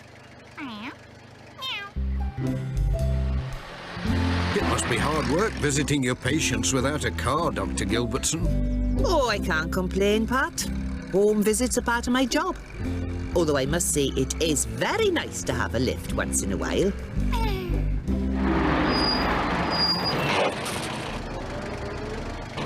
Here we are, Doctor. Thompson Ground. Oh, thank you, Pat. Oh, that's right, Jess. I nearly forgot. We've got a letter for you, Dr. Gilbertson. Really? Oh, it's from my sister in Pencaster. Oh, the birthday card. Is it your birthday soon? Yes, today, actually. Today? Well, many happy returns. I hope you've got something special planned. Oh, no. I'm far too busy for birthdays, Pat. But... Thanks again for the lift. Too busy for birthdays, eh, Jess? Meow. Poor Dr. Gilbertson. Hello, Sarah. What's the matter? It's my mum's birthday today, and I want to get her something really special. But I can't think of anything. That is a problem. How about a dog? Dogs make her sneeze. A chemistry set? She doesn't like experiments. A new pair of football boots? Those are all things you two want for your birthdays. You're right. We've got to think of something your mum will like. I've got an idea. But it might take a bit of work. First, we need Lucy. Follow me. But where are we going? Charlie? Charlie! You mean poor Dr. Gilbertson has to go round visiting her patients on foot? On a birthday? Well, that's terrible. We've got to do something. Yes, but what? How about roller skates? They'd be no good going up hills, Ted. A bicycle? That's too wobbly. A skateboard? No, Ted. What Dr. Gilbertson really needs is a car.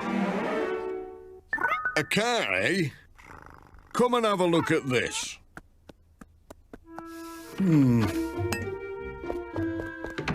What are you up to, Ted? Ta-da! What do you reckon? She's a beauty, Ted. You're right there, Pat. There's just one problem. What's that? She hasn't started in years. Hello. What's going on here?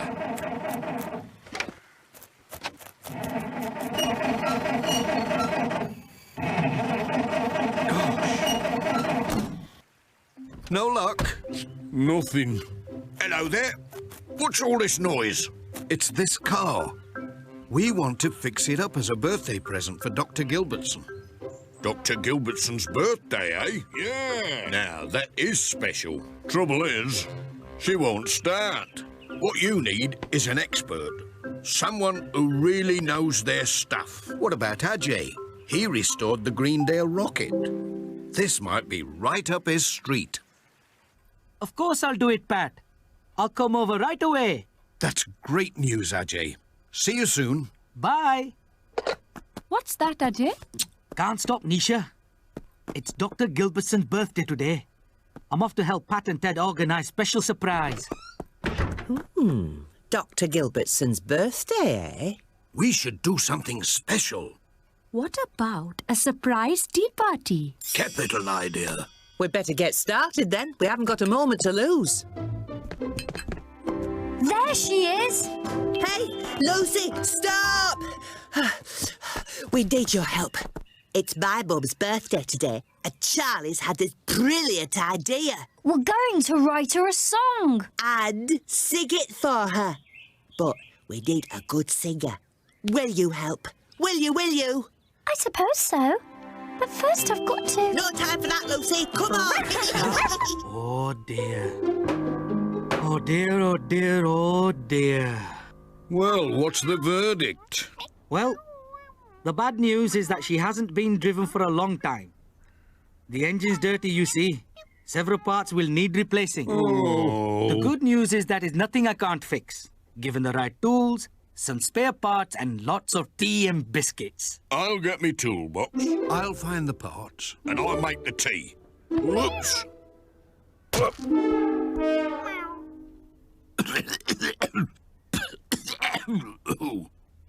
Right. We've got our keyboard. Our drummer. And our singers. La.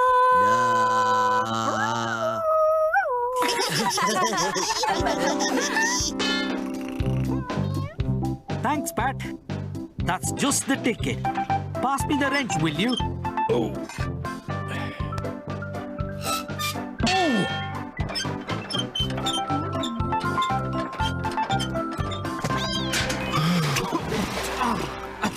Oh, heck.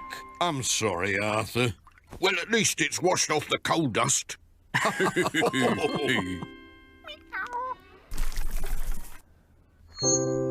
Happy birthday, Dr. G. You're our favourite, can't you see? Happy birthday, Dr. G. You're our favourite GP.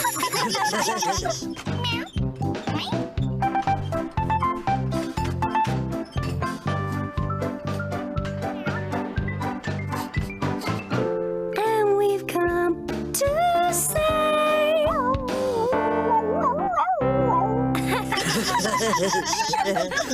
You know what, Buddy?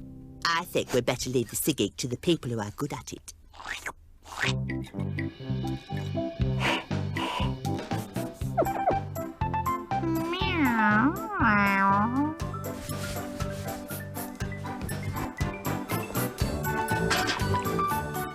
Don't even think about it, Ted Glenn. Phew. Well, that's it, lads. She's finished. I'll start her up, shall I? Oh, dear. And we've come to say happy birthday. Hurrah! It just needs something at the end to finish it off. I know. Sarah, you know that funny deep voice you can do? Like this? La, la, la, It's no good, Ted. I just can't find anything. What's wrong, Jess? Is there something in there? Let's see. Pass me the toolbox, please. There's your problem. It's an old mouse nest. No wonder Jess was so interested. And no wonder the car wouldn't run properly. Bingo! It's like... Fist lightning. Oh, at last. It's been a long day. There's no time to lose. I'll go and get Dr. Gilbertson. Come on, Jess. I can't wait to see her face when she sees that car. Me neither. Where are you off to, Arthur? Sorry, Ted. I just had an idea for another present. Something for me to give. Bye. Oh. Oh dear. No one at home. And I did want to give Pat a pot of my homemade jam to say thank you.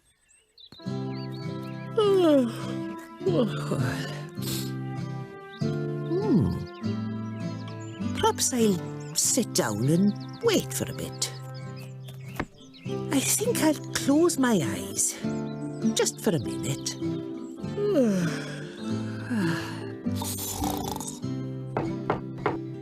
Funny, Dr. Gilbertson's always around at this time. Dr. Gilbertson! I wonder where she is, Jess. Jess? Hello, everyone. Hello, love. What do you think of Dr. Gilbertson's birthday tea? It looks grand, Sarah. There's just one problem. What's that, Bat? I can't find Dr. Gilbertson.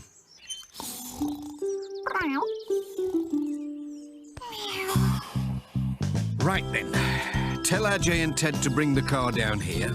You three search the village. She must be around somewhere, okay? Okay, Right Bat. you are. Oh. Oh. Jess. Oh, goodness me, I must have fallen asleep. Oh, dear. I must get home. Sarah will be wondering where I am. Oh. What's all this? Must be some sort of special occasion. Stay where you are, please, Doctor. Oh, Arthur, you made me jump. Sorry, Doctor. Police orders. Oh, Now then. what's going on? What on earth? 1, 2, 3.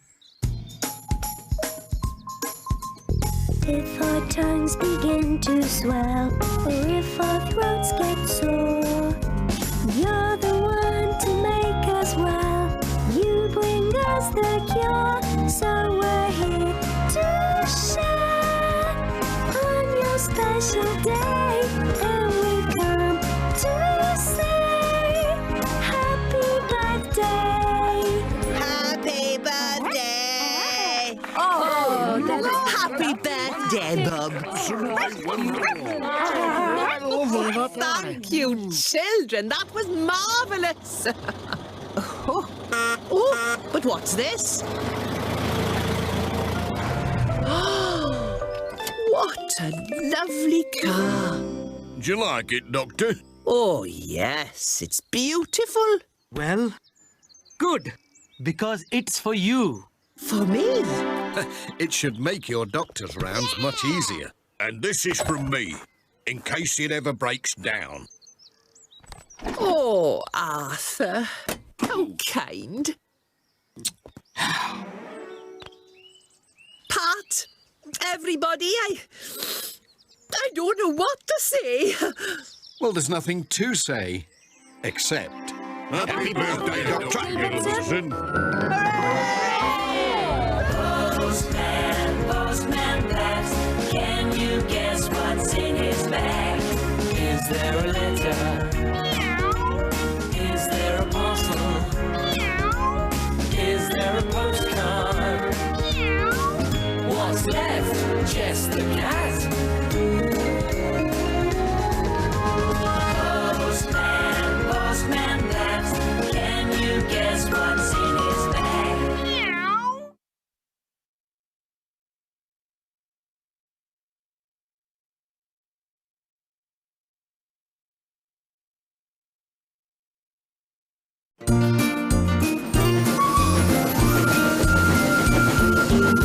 Postman Pat, Postman Pat, Postman Pat, and his black and white cat.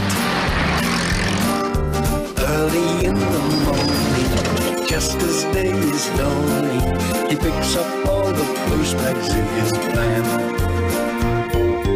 Postman Pat, Postman Pat, Postman Pat, and his black and white cat. All the birds are singing, and the day is just beginning. Pat feels he's a really happy man. Everybody knows his bright red van. All his friends will smile as he waves to greet them. Maybe you can never be sure there'll be ring letters through your door. Postman Pat, Postman Pat, Postman Pat, and his black and white cat. All the birds are singing, and the day is just beginning. Pat feels he's a really happy man. Pat feels he's a really happy man. Pat feels he's a really happy man.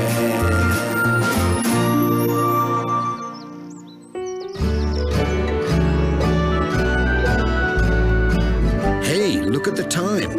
I'm going to be late for work. And Julian's going to be late for... Come on, Dad, I'm going to be late for school. Okay, Julian, don't worry. I'm on my way. See you both later. Bye. Bye, love.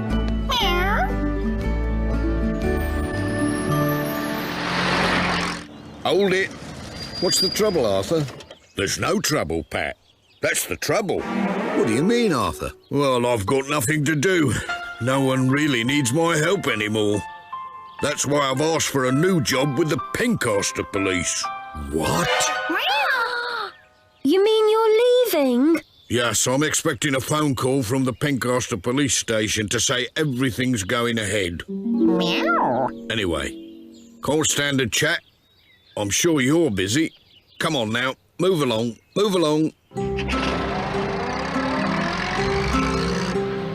I can't imagine Greendale without P.C. Selby. And what about Lucy? If her dad goes, she'll leave too.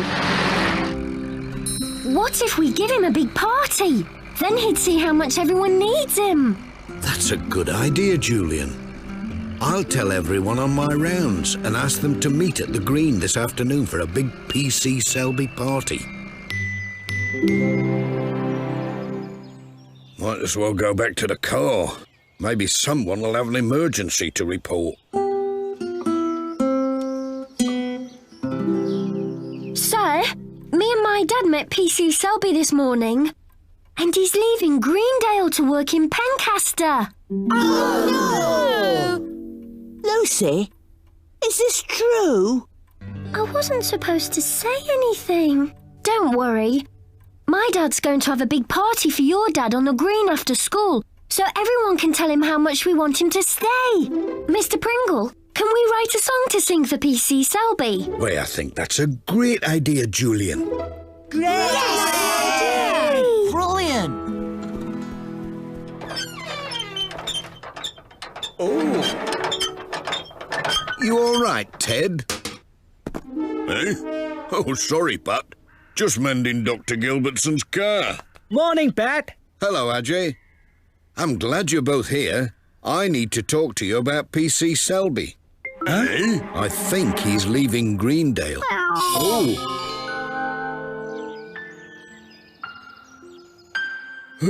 No emergency calls, no nothing. It'll be different in Pencaster. Robbers to chase, crimes to solve.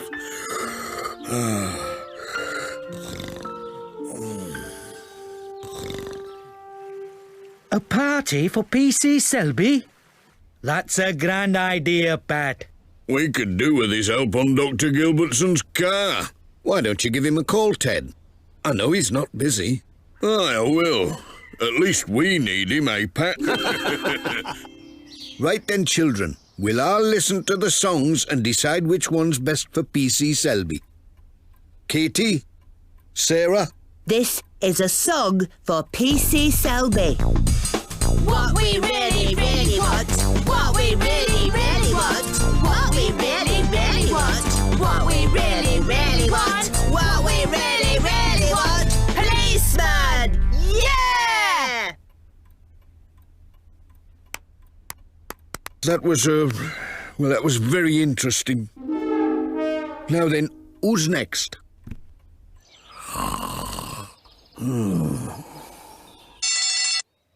Oh, hey, what's that? Hello? Calling PC Selby.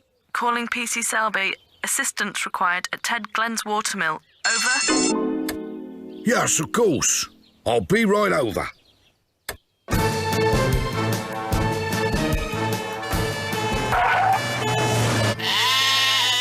Oh, dear.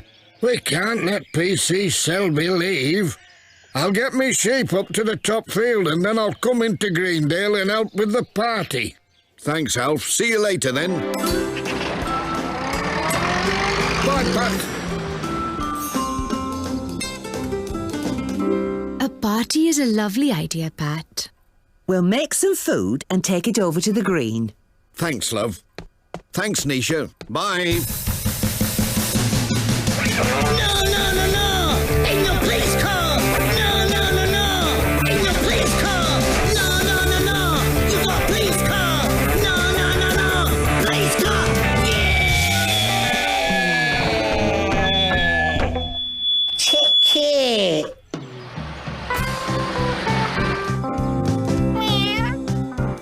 A party? Good idea, Pat. See you there. See you later, Reverend. Move, move! Arthur, thank goodness you came along. I can't get me sheep into this field. Don't worry, Alf. I'll give you a hand. Oi! Come back here, you silly sheep. Oof.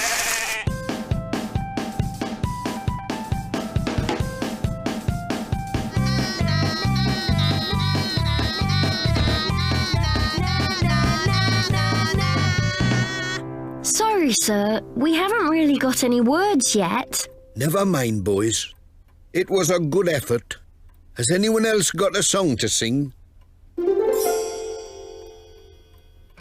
Well, Jess, now everyone knows about PC Selby's party. Meow. I hope we can convince him to stay in Greendale. Meow.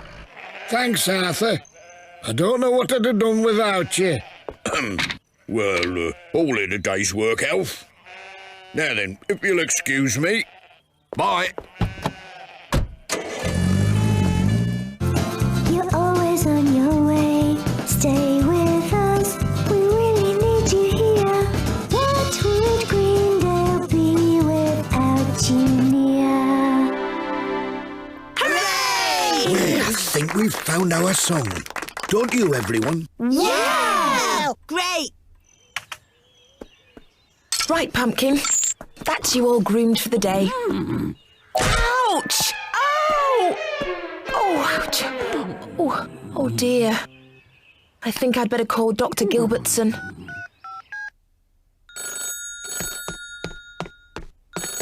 Hello? Oh, hello, Amy. What? I'll be there as soon as I... Oh, dear, I just remembered I haven't got my car today. I know.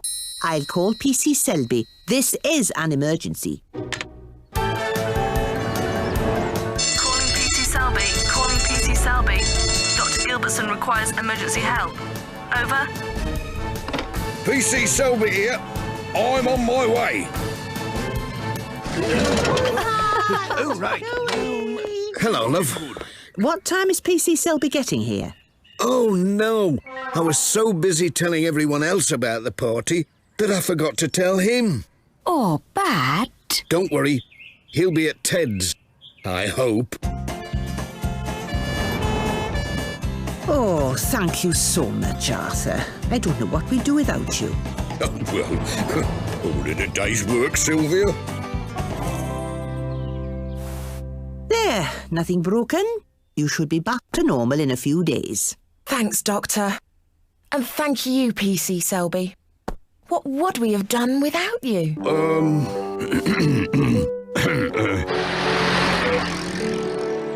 Fancy forgetting to invite PC Selby to his own party, Jess. Meow. Was that him? Meow. Come on. Meow.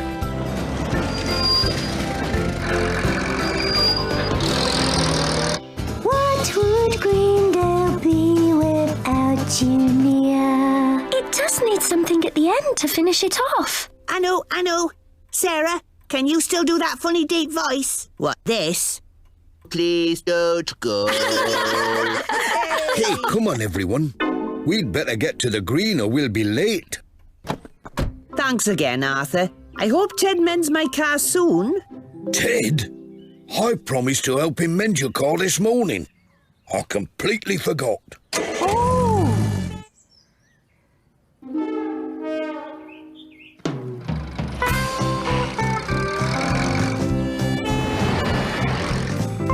Oh, no, not again, Jess.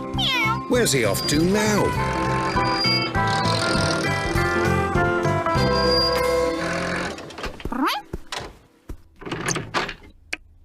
Arthur. Hello, Pat. Sorry I'm late, Ted. I've been rather busy today. How can I be of service? Well, she just needs a clean and we're finished. Right you are. Come on, Pat. What? Oh, okay.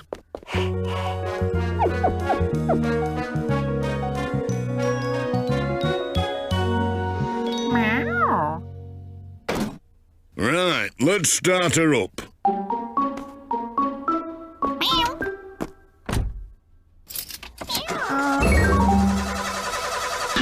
Oh, no. Perhaps this needs a bit of detective work. Hello, what's this? Oh! A bird's nest? That's the last place we'd have looked, Arthur. Thank goodness you were here. Well, yes, well. Actually, Arthur, I could do with your help down at the green. The green? Right you are, Pat. Let's go.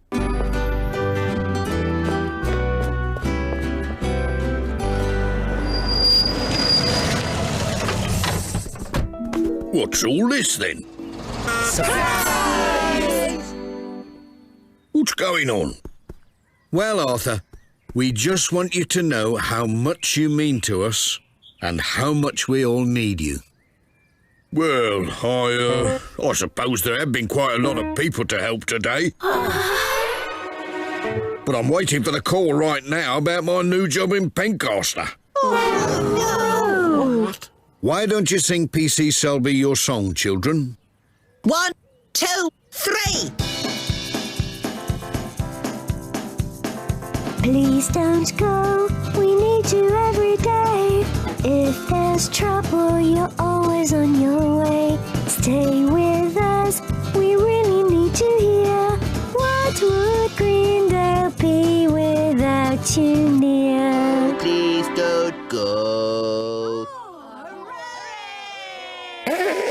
Well, Arthur, will you stay and be our policeman? Hello? This is PC Selby. Well, that's good news. I'm very happy to have been offered the job.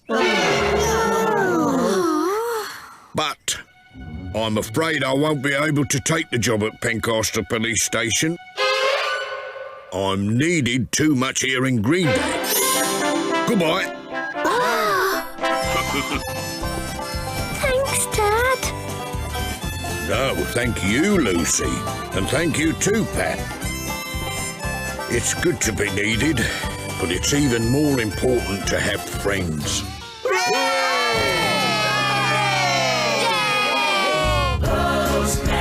Postman Pat, can you guess what's in his bag? Is there a letter? Is there a parcel? Is there a postcard? What's left? Just the cat?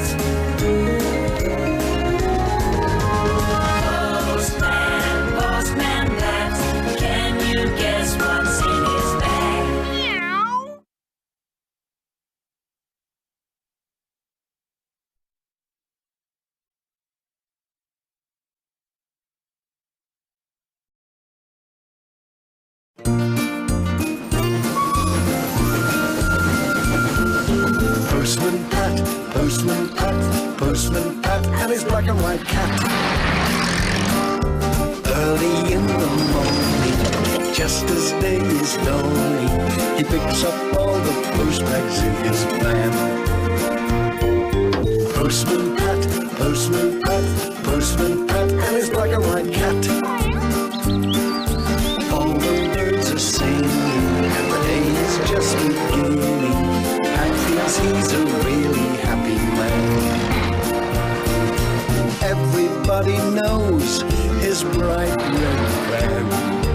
All his friends will smile as he waves to greet them. Maybe you can never be sure there'll be knock-ring letters through your door. Postman Pat, Postman Pat, Postman Pat, and his black and white cat. All the birds are singing, and the day is just beginning. Pat feels he's a really happy man. Pat feels he's a really happy man. Pat feels he's a really happy man.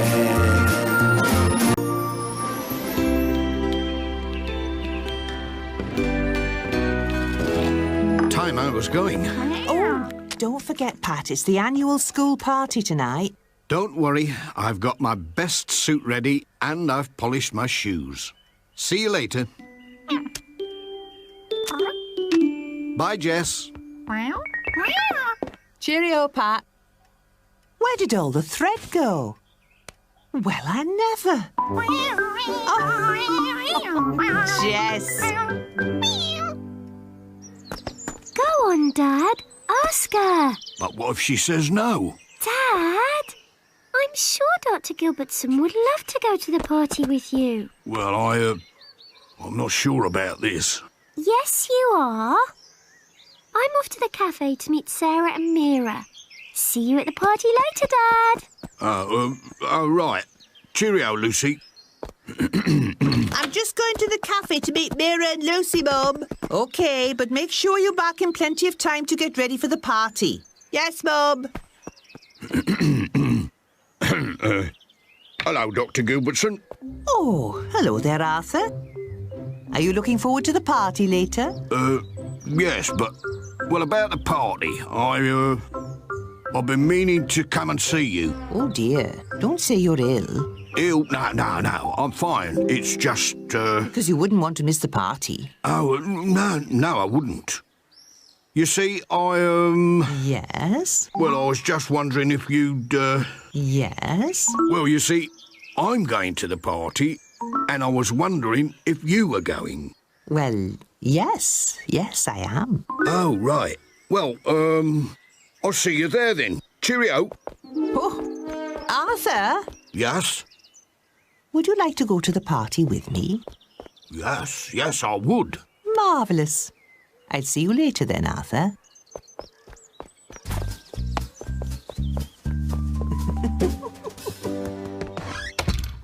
I can't wait for the party. Me neither. I'm going to wear my best dress. Mira, I've got you a new sari for the party. What do you think? Oh, Mum, it's great. Thank you. Oh, you're going to look so pretty. What are you wearing for the party, Lucy? I don't know. I haven't got anything fancy enough. Don't worry, Lucy. There's a box of Mira's dressing up clothes in the back. I'm sure we'll find your party outfit from there. Yeah, I'll go and get it. Yes.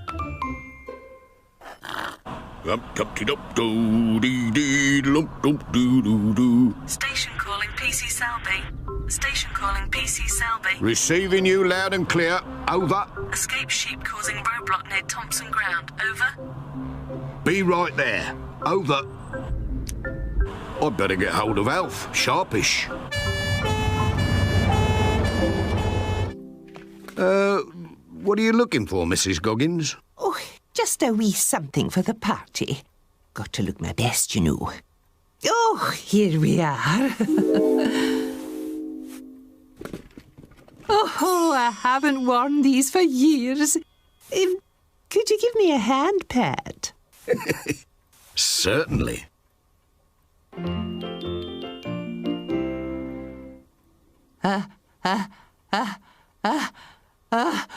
Careful, Mrs. Goggins.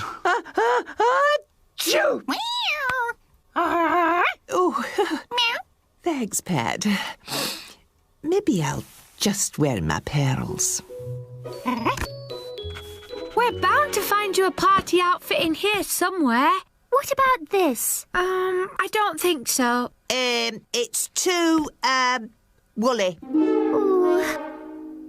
What are these for? You put them on your feet. Ooh. Oh, they make you very tall. Do you think I could wear them to the party? See if you can dance in them. Okay.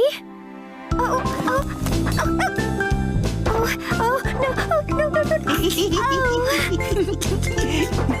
Ow! This is hopeless. Hello, Dr. Gilbertson. I've got a letter for you. Oh, thank you, Pat. My, you're doing a grand job. That car's gleaming. Yes. Arthur and I are going to the party together, and I thought we should arrive in style. You certainly will. Cheerio, Dr. Gilbertson. Goodbye, Pat.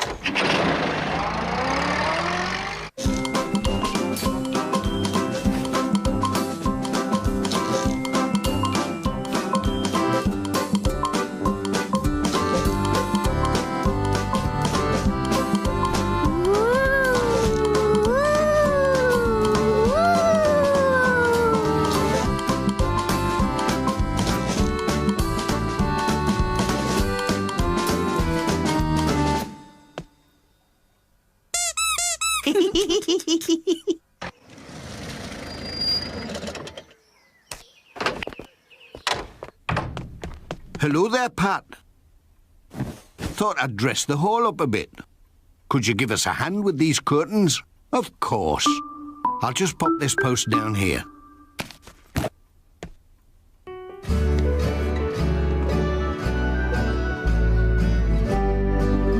Come on, will you? Well, what do you think, Pat? Well, oh, no. They're too short. What am I going to do now? It's a shame for such lovely curtains to go to waste. But don't worry, Jeff. With a few streamers and balloons...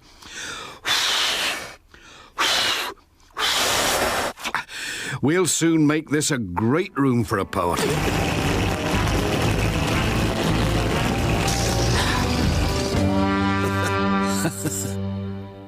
Move, move! Shoo, shoo! Bye, Arthur. Thank goodness you were here. Don't worry, Alf. We'll get these sheep back in the field in no time. Oi! Come back here, you silly sheep.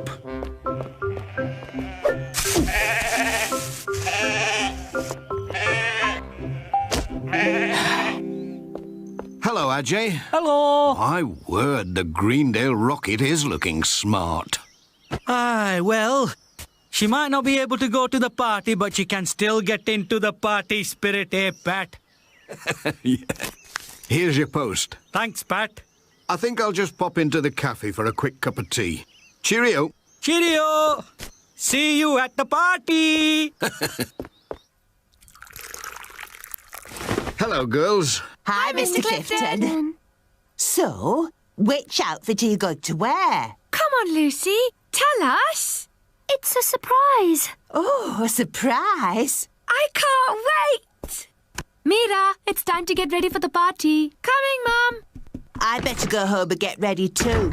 You coming, Lucy? No.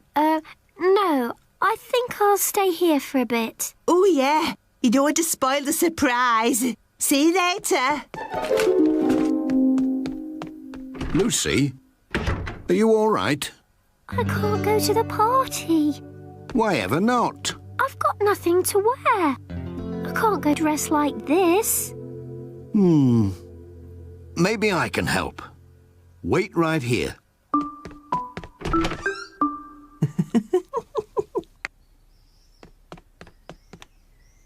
Oh, dear.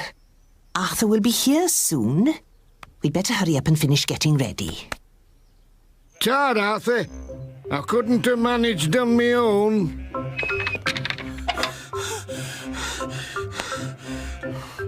No problem, Elf. Oh, no. I'll have to hurry if I'm going to get changed and pick Dr. Gilbertson up in time.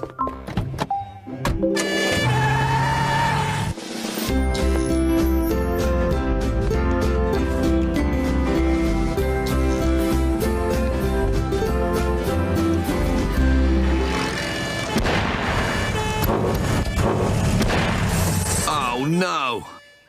I've broken down. It's no good. I have to run to Dr. Gilbertson's if I'm going to take her to the party.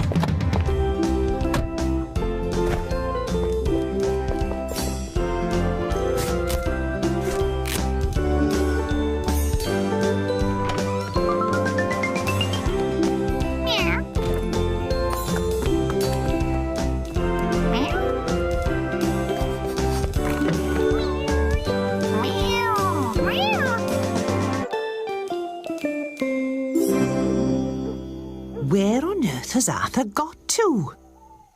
Oh, we'll just have to head off to the party without him.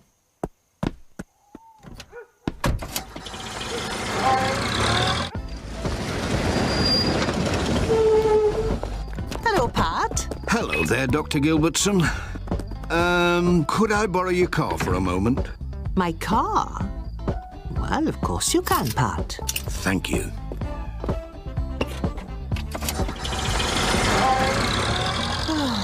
Where are you, Arthur? Oh, just made it. Dr. Gilbertson? Dr. Gilbertson? Oh, no, she's gone. I hope she's not angry with me. I must find her and explain. Your carriage awaits, Lucy. You shall go to the ball. Wow!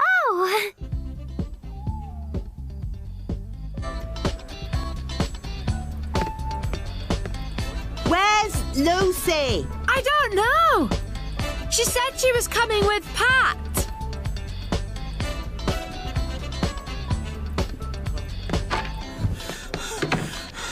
Sylvia! Oh! I'm so sorry I'm late.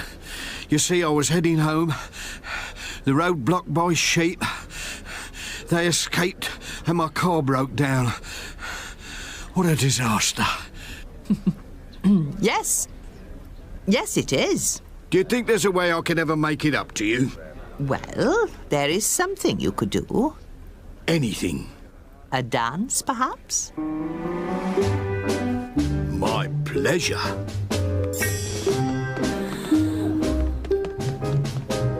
Oh, Mom!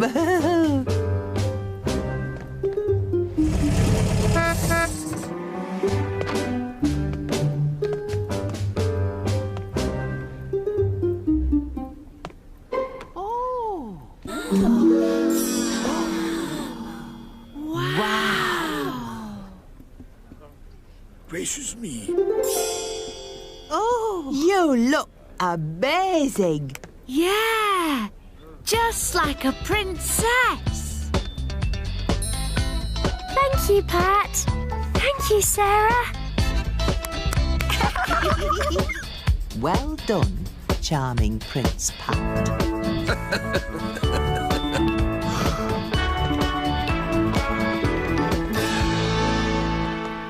Postman, Postman Pat, can you guess what's in his bag? Is there a letter? Is there a parcel? Is there a postcard? What's left? Just the cat.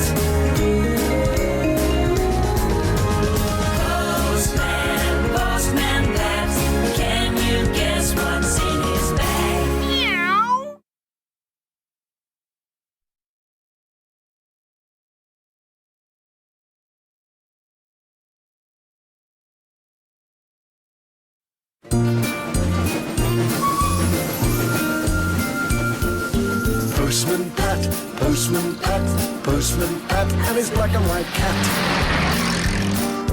Early in the morning, just as day is dawning, he picks up all the post bags in his van. Postman Pat, and his black and white cat. All the birds are singing, and the day is just beginning. Pat feels he's a really happy man. Everybody knows his bright red van. All his friends will smile as he waves to greet them.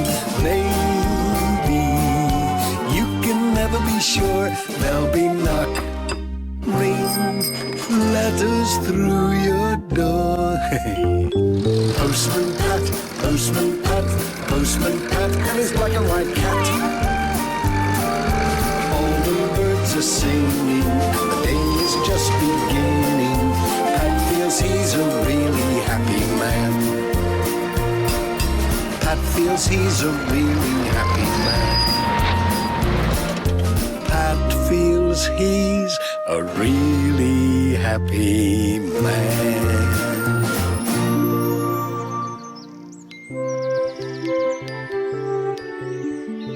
Don't mention the party to your dad, Julian. I know. It's a secret. Got everything, love? Yes, thanks, Sarah. Oh, and thanks again for my card and present, Julian. They're smashing. That's okay, Dad. Don't be late for the bus. Shh! Don't worry, Julian. I won't be late home. Come on, Jess. See you later, Pat. Bye, Dad. Bye. Dad's going to love having his surprise party at Ted's mill. I know. Look at the time, though. I better get the sandwiches finished. Has Pat gone? He's just left, Mira. And he still doesn't know anything about his surprise birthday party. Great!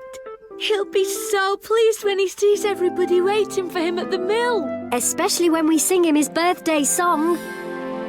Ooh, that's a big one, Mrs. Goggins. It's for Ted. Oh, right. I'll take that to the mill first. Oh, no, you can't. Oh?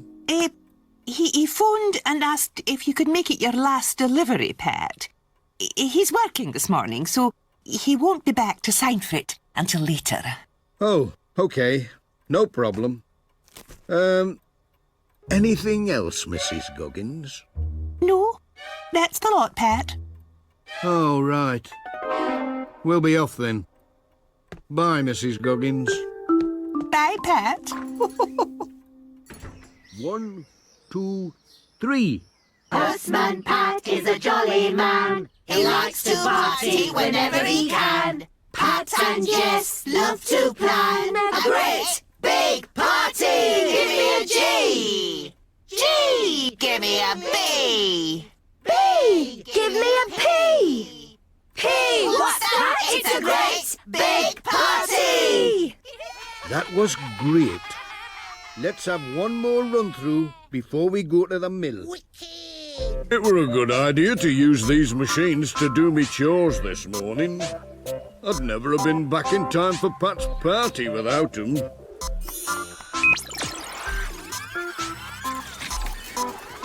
Come on, you two. Let's get you all packed away then. Pumpkin? The party hats aren't for you. They're for Pat's surprise party. Oh, no! That's him. Hello, Amy. Meow. Hello, Pumpkin. Hello, Pat. Pumpkin and I, are off for a ride. With my rucksack.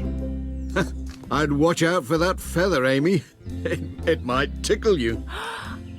Just an old feather duster. Do you know what day it is today, Amy? Today it's, Yes. It's...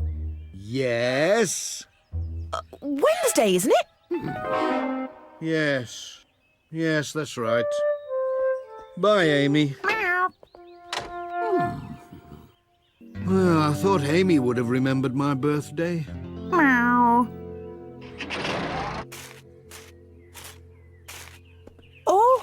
Oh, honestly. Oh, no. I can't let Pat see the decorations for his party. Hello, Dr. Gilbertson. You look, comfortable. Ah, yes. Hello, Pat. Just taking a rest. Here's your post. Oh, thanks, Pat.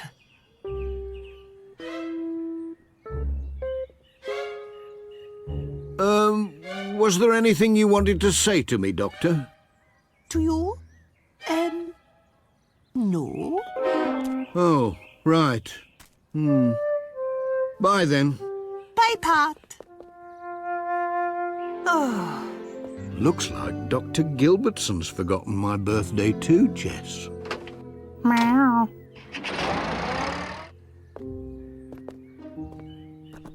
Oh. Hello, Pat. Not that I wanted to fuss, Jess, but apart from Julian and Sarah, nobody's remembered my birthday. Meow. Oh, well, better get on with the post. Ted's next. Meow.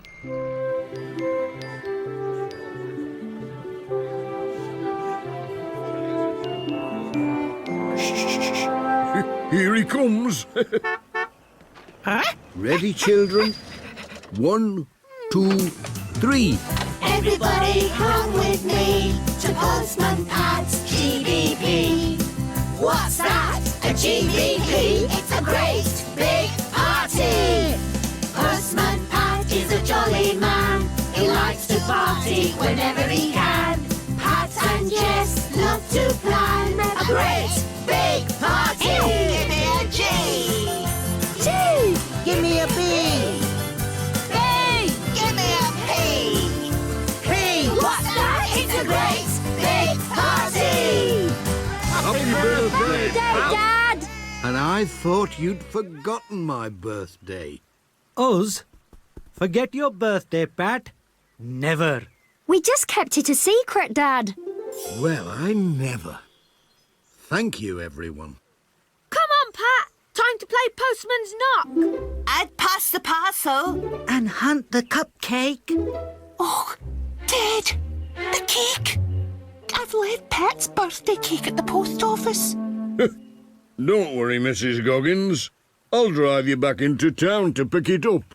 Oh, thank you, Ted. Hey, Charlie. Do you fancy coming and having a look at Ted's inventions? Oh, yeah. Wow. I wonder what they do. Let's see, eh? No, don't!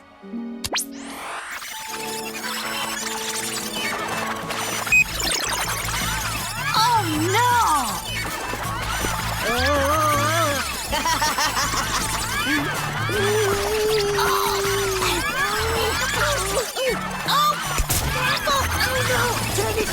Turn it off now! Oh! Going berserk! Quick, Bill, run for it! I'm coming!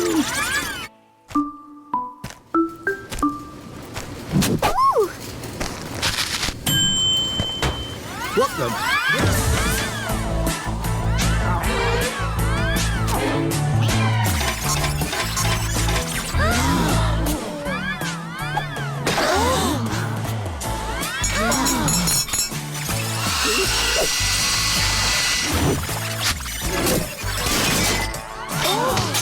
Away! Go on, get away! Stop them, Dad! Oh! Hey! Woohoo! Back! Get back! Will you get back? Well, of all the cheek!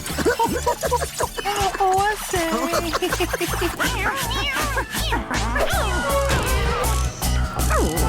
Don't worry. I'll stop them.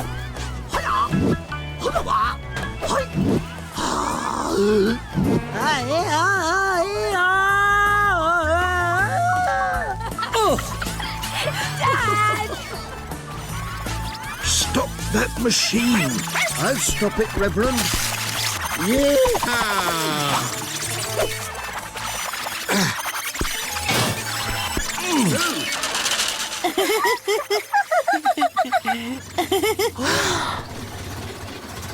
Ha! Woohoo! Yeehaw! My heck, what's going on?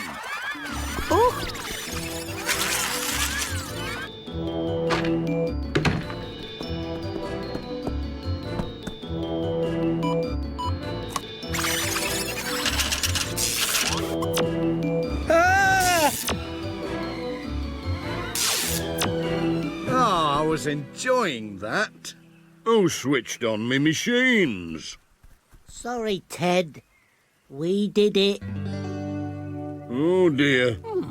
Look at all the mess. Never mind, Ted. I quite enjoyed wrestling with that bouncing machine of yours. Hey, me and all. But we wanted the party to go on all day. And now it's over. Just a minute, Ted. If the machines are clever enough to ruin a party, are they clever enough to make one too? But you're a genius.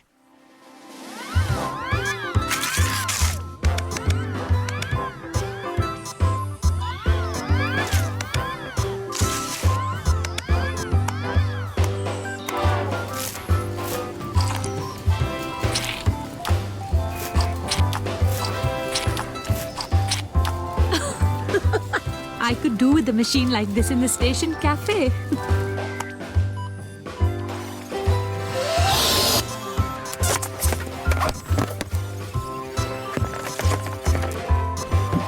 Here's another bunch of balloons, Mrs. Thompson.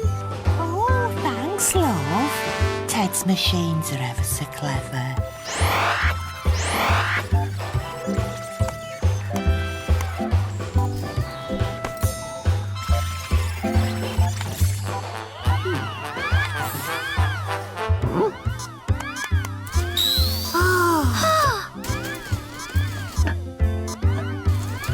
Done with such delicacy.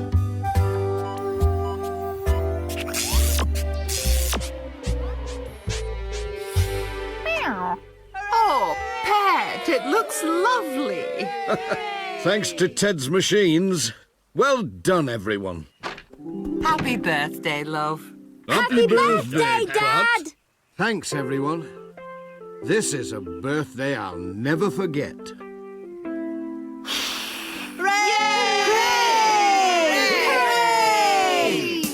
Now clap your hands and turn around. Stamp your feet. Jump up, jump down. We got to the party and I can't wait. It's time to have some jelly on the plate. But just before we put it in our plate, let's all wobble like a jelly. Let's all wobble. Wobble. Can you do the wobble? Wobble! One more wobble! At Postman Pat's great big party! Give me a G! G! Give me a B! B! Give me a P! P! What's that great big party? Hooray! Meow!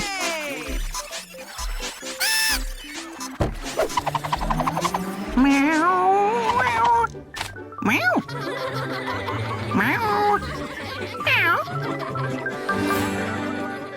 Postman, Postman Pat, can you guess what's in his bag? Is there a